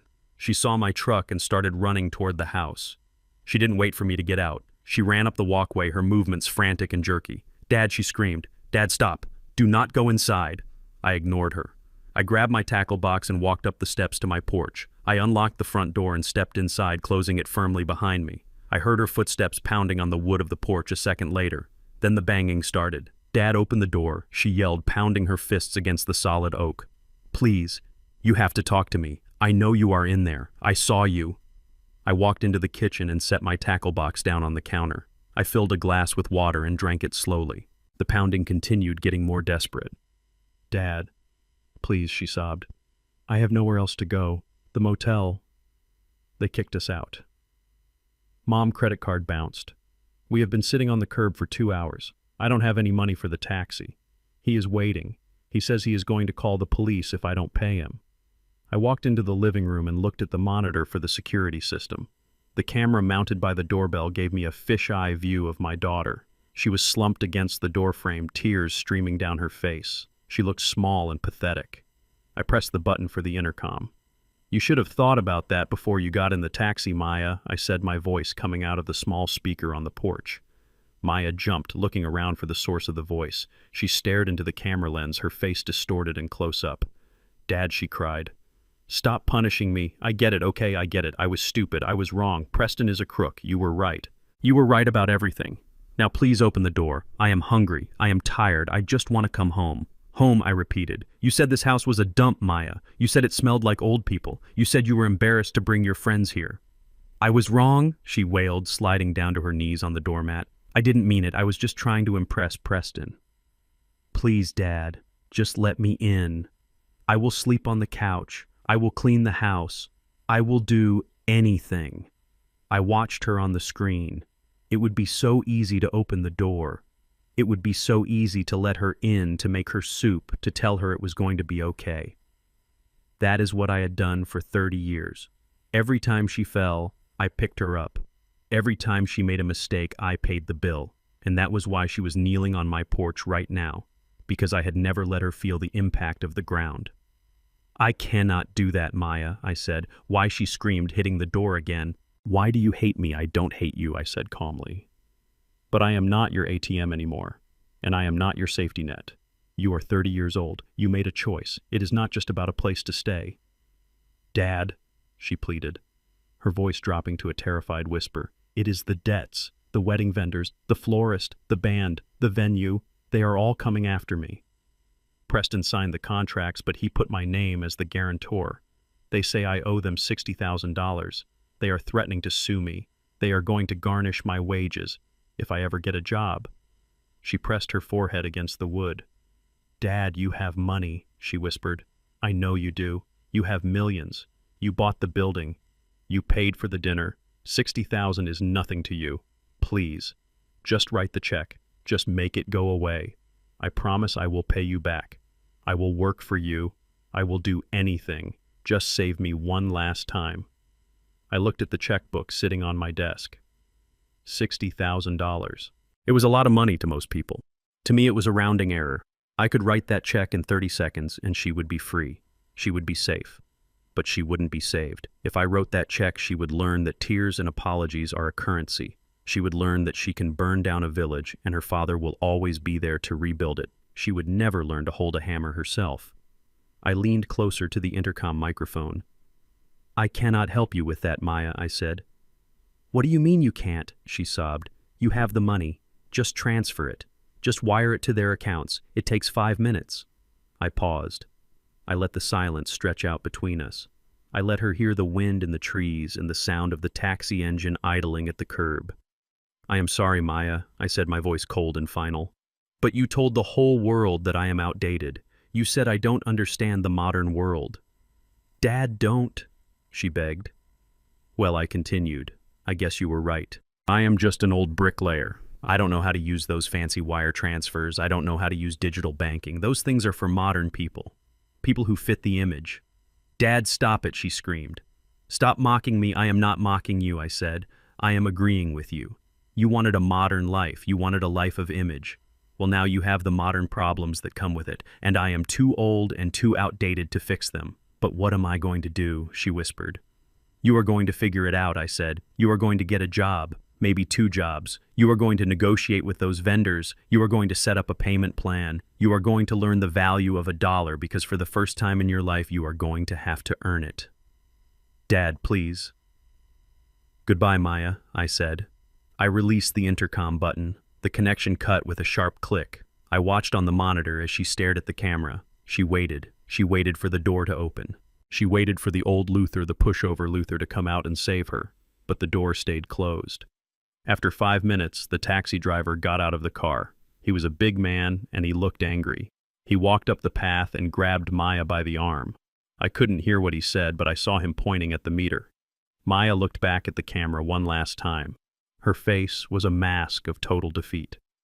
She wiped her nose with her sleeve. She reached into her pocket and pulled out a pair of diamond earrings, the ones Preston had given her for her engagement. Fake diamonds, I knew. But maybe the taxi driver didn't know that. She handed them to the driver. He looked at them bit one to check it and then nodded. He pointed to the street, telling her to get lost. Maya turned and walked down the driveway. She didn't have a car. She didn't have a home. She didn't have a husband. She walked down the street, her shoulders hunched against the wind, looking like a ghost in the midday sun. I turned off the monitor. I walked into the kitchen and sat down at the table. My hands were shaking. Not from age, but from the sheer force of will it took to keep that door locked. I put my head in my hands. I let out a breath that sounded like a sob. It was done. The hardest brick had been laid. Now I just had to wait and see if the structure would hold or if it would crumble. I picked up the phone and dialed David's number. "Boss," he answered on the first ring. "David," I said, my voice thick. "Keep an eye on her. Don't intervene. Don't give her money. But make sure she is safe. If she ends up on the street, find a way to get her into a shelter." "Anonymously." "Understood, boss," David said softly. "You did the right thing." "I hope so, David," I said, hanging up. "I hope so." I looked out the window at the empty street. I was alone in my house. But for the first time in years, the house felt clean. It felt honest.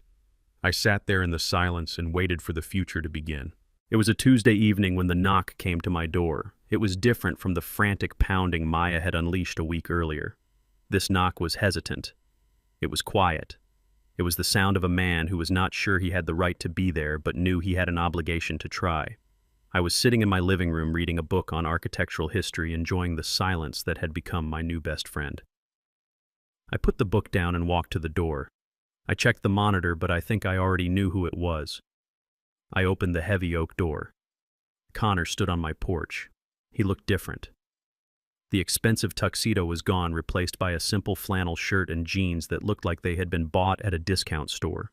He had lost weight. His face was pale, and there were shadows under his eyes that spoke of sleepless nights and hard decisions. But his eyes were clear. The fog of confusion I had seen at the wedding had lifted, leaving behind a sharp, painful clarity. Behind him, parked at the curb where the taxi had been, was a beat-up Honda Civic. It was older than my truck. He didn't try to step inside. He didn't ask for water. He just stood there holding a thick white envelope in his hands, his knuckles white from gripping it so tight. "Mr. Banks," he said, his voice raspy, "I am sorry to disturb you. I know you probably don't want to see anyone from that side of things right now." I leaned against the doorframe, crossing my arms. "I am listening, Connor." He took a deep breath, steadying himself. "I moved out," he said. "I left the apartment on Oak Street the day after the wedding. I took my clothes and my laptop, and that is it. I am staying in a studio apartment over on the east side. It is small. The radiator clanks all night, but I pay for it myself."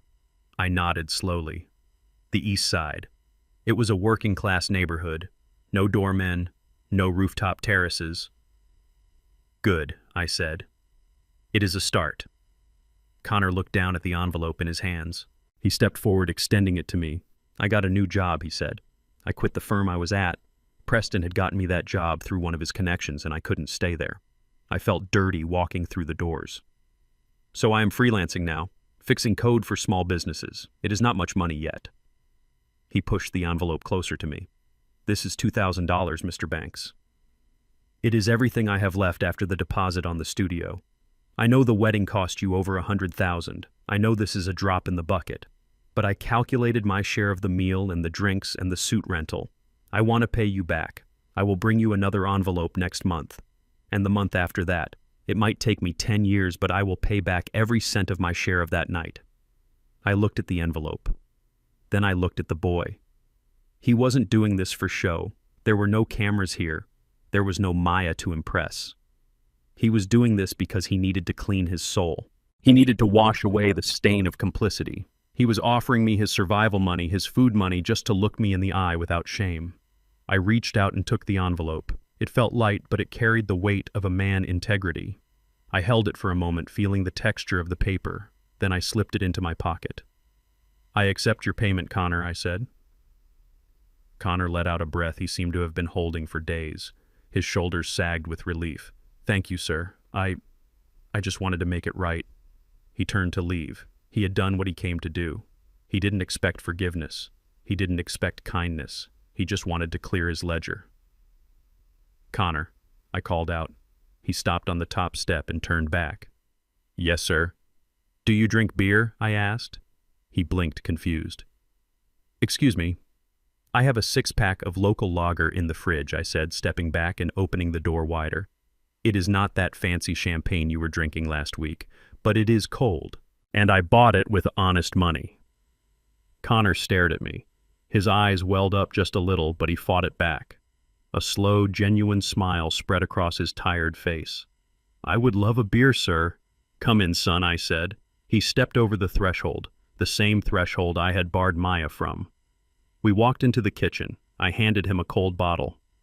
We didn't sit in the formal living room. We went out to the back porch and sat on two plastic lawn chairs overlooking my small garden. The sun was setting, casting long orange shadows across the grass. We sat in silence for a long time, just drinking the beer and watching the light fade. It was a comfortable silence.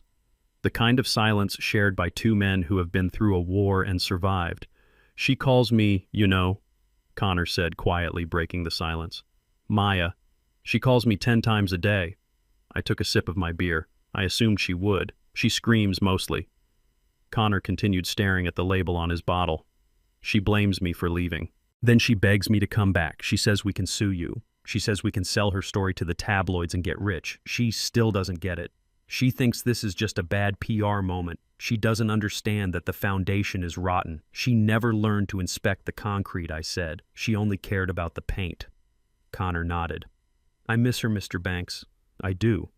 Or maybe I miss who I thought she was. But I can't go back. I look at her now and all I see is the lie. And I can't build a life on a lie.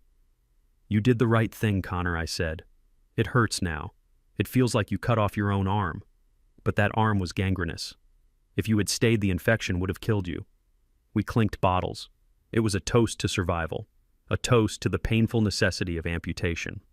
So I asked, shifting in my chair. What have you heard about the others? Connor let out a short, humorless laugh. It is all over the news, he said. You really blew the lid off the whole operation. I leaned back, listening. I knew the broad strokes from David, but I wanted to hear it from the street level. Preston's sentencing hearing was yesterday, Connor said. He took a plea deal. He admitted to wire fraud, embezzlement, and grand larceny. He gave up the names of his partners in the Cayman Islands to try and get a lighter sentence. And I asked. 10 years, Connor said. Federal prison. No parole for at least 8. The judge called him a predator. He said men like Preston destroy the fabric of trust in society. They seized everything. The cars, the watches, even his clothes. He went into custody wearing a prison jumpsuit. 10 years, I mused. That seemed about right. Enough time to think. Enough time to realize that you cannot charm your way out of a cell. And Vanessa, I asked. Connor shook his head, grimacing. That is almost sadder. She lost the condo. It turns out Preston had taken out a second mortgage on it by forging her signature about 6 months ago. The bank took it on Monday. She has nothing, no savings, no assets. All her friends, the society ladies she used to have lunch with, they dropped her the second the news broke. They act like they never knew her. She is working, Connor said, his voice quiet. I saw her yesterday. I was walking past a diner downtown, the kind with the greasy windows. She was in the back. I saw her through the service door. She was wearing an apron covered in food stains, washing dishes. She looked old. All the glamour was gone. She was just an old woman scrubbing plates for minimum wage. I closed my eyes. Vanessa washing dishes. The woman who had left me because my hands were too dirty was now making a living with her hands in dirty water. The irony was so sharp it almost drew blood. I didn't feel happy about it. I didn't feel a surge of triumph. I just felt a deep, profound sense of balance. The universe has a way of leveling the scales eventually. And Maya, I asked, finally asking the question I was dreading. Connor sighed. He took a long pull of his beer before answering. She is famous, Mr. Banks, but not in the way she wanted. He pulled out his phone. He tapped the screen a few times and handed it to me. It was a video on a social media app. The title read, The Cake Bride Meltdown. It had 4 million views. I watched the tiny screen. It was the footage from the wedding. It showed Preston falling into the cake. It showed Maya screaming at me. It showed her running barefoot across the floor, her face twisted in hate. The comments were brutal. Gold digger, daddy's money. She deserved it. Fake tears. She tried to go back to her marketing job, Connor said, taking the phone back. But the company fired her the next day. They said she was a liability to their brand. No other agency will hire her. Her face is a meme. She walks down the street and people point at her and laugh. Where is she? I asked, my voice low. She is staying at a women's shelter on 4th Street, Connor said, the one near the bus station. She ran out of money for the motel. Vanessa couldn't take her in because she is sleeping on a cot in the back of the diner. Maya is alone. She spends her days trying to get the video taken down, but once it is on the internet, it is forever. A shelter. My daughter was in a shelter. I felt a tightening in my chest, a paternal instinct to rush over there to write a check to fix it. Connor saw the look on my face. "Don't do it, Mr. Banks," he said softly. I looked at him. "I went to see her," Connor said. "Before I came here. I offered to help her find a cheap room. I offered to lend her some money for food. And I asked. She spit at me," Connor said. "She told me I was a traitor. She told me she didn't want my charity. She said she was going to find a new millionaire. She said she was going to show us all." He shook his head sadly. "She hasn't learned, sir. She is still falling. If you help her now, you are just resetting the clock. She needs to hit the bottom, the real bottom." I nodded slowly. He was right. He was wiser than I was at his age. He understood that sometimes love means letting someone break so they can be put back together the right way. "You are a good man, Connor," I said. "I tried to be," Connor said. "I failed for a while, but I am trying again." We finished our beers in the twilight. The air was getting cool. I stood up. "You know, Connor," I said, "I have a lot of work coming up. I own a few buildings that need retrofitting. New security systems, smart locks, that sort of thing.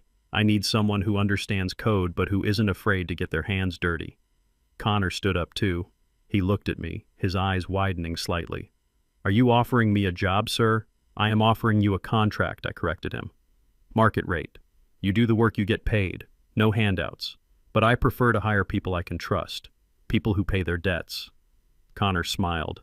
It was a real smile this time, a smile of hope. "I would like that very much, Luther." We shook hands. His grip was stronger than it had been a week ago. As he walked down the steps to his beat-up car, I watched him go. I felt a sense of lightness. I had lost a daughter, maybe forever, but I had gained a son. Not a son by blood, but a son by values. And in the end, that is the only family that really counts. I went back inside and closed the door. The house was quiet, but it wasn't empty anymore. It was filled with the promise of tomorrow, and for an old bricklayer, that was enough to build on. The music floating through the air of the community center was not played by a live band costing thousands of dollars. It was coming from an old record player in the corner spinning a vinyl disc that crackled with the warmth of nostalgia. It was a waltz. The rhythm was simple. 1, 2, 3. 1, 2, 3. It was the heartbeat of a simpler time, and for the first time in months, my own heart was beating in perfect sync with it. I moved across the polished wooden floor, my hand resting gently on the waist of a woman named Clara. Clara was 72. She had silver hair that she wore loose and a laugh that sounded like wind chimes. She did not wear diamonds. She wore a simple blue dress that matched her eyes, and her hands were rough just like mine. She was a retired nurse. She had spent 40 years changing bedpans and holding the hands of the dying. She knew what real work was. She knew what real life was. "You are a wonderful dancer, Luther," she said, looking up at me with a smile that reached her eyes. "You have a very strong lead. I feel safe with you." Safe. The word echoed in my mind. At the wedding, Maya had told me I was outdated. She had told me I was an embarrassment. She had looked at my sturdy frame and saw only a stumbling block to her social ascension. But here, in this room with the smell of floor wax and old coffee, I was not outdated. I was a protector. I was a partner. "Thank you, Clara," I said, my voice soft. "It has been a long time since anyone told me that." We spun slowly near the window. Outside, the autumn leaves were falling, drifting down to cover the earth in a blanket of gold and brown. It was the season of change. The season of letting go. I looked around the room. There were no influencers here. There were no investors from Dubai. There were no people pretending to be richer or younger or happier than they actually were. There were just people. People with wrinkles that told stories of survival. People with scars they did not try to hide with makeup. I thought about Connor. He was at my office right now, working late on a new security protocol for the apartment buildings. He had sent me a text earlier, just a picture of a sandwich he had made for dinner with the caption, "Living within my means." It made me smile. He was learning. He was growing. He was becoming the son I had always wanted, and he was doing it the hard way, brick by brick. I thought about Maya. The pain of her absence was still there. It was a dull ache, like a fracture that acts up when it rains. I knew she was still in the shelter. I knew she was struggling. David, my assistant, told me she had applied for a job as a receptionist at a dental office. Minimum wage, no glamour. I hoped she would get it. I hoped she would learn that there is dignity in answering phones and filing paperwork. I hoped that one day she would understand that the money she earned with her own sweat would taste sweeter than any champagne bought with lies. But I did not call her. For 30 years, I thought that loving my daughter meant fixing her problems. I thought that being a good father meant smoothing the road so she would never stumble. I was wrong. The greatest act of love I ever performed was closing that door and letting her face the storm alone. I had to let her fall so she could learn how to stand up. Clara squeezed my hand, bringing me back to the present. "You went away for a second there, Luther," she said gently. "Everything all right?" I looked at her. I looked at the kindness in her face, a kindness that did not ask for a credit check, a kindness that did not care about the brand of my suit. "I am better than all right, Clara," I said. "I am just grateful. Grateful for what she asked. Grateful that I finally found the right room," I said. The song ended. We stopped moving, but we did not let go of each other. The other couples applauded, a polite, genuine sound that filled the small hall. I clapped too. I was clapping for the music. I was clapping for Clara. But mostly I was clapping for myself. I had spent so much time trying to fit into a world that did not value me. I had tried to squeeze my square peg into the round hole of my vanity. I had accepted the insults. I had accepted the seat by the toilet. I had accepted the role of the outdated relic. But I was not a relic. I was a classic. And classics never go out of style. They just need to be appreciated by people who know the difference between quality and flash. I walked Clara back to her seat and got us 2 cups of punch. It was cheap fruit punch from a plastic bowl, but it tasted better than the vintage wine at the Grand Plaza. We sat and talked. We talked about our gardens. We talked about books. We talked about the peace that comes when you stop chasing things that run away from you. I realized then that I was happy. It was a quiet happiness. It wasn't the manic high of a big deal or the adrenaline of a confrontation. It was the steady warmth of a fire in the hearth. I had my dignity. I had my business. I had Connor, who was rebuilding his life with integrity. And I had this moment right here. I had lost a daughter who loved my wallet, but I had found a life that loved my soul. And as I sat there watching the sun dip below the horizon, I made a promise to myself. I would never again apologize for who I was. I would never again hide my rough hands. I would never again let someone treat me like an option when I should be a priority. I took a sip of the punch and smiled. The old bricklayer had finally finished his own house. And it was solid. It was warm. And the door was open only to those who knocked with respect.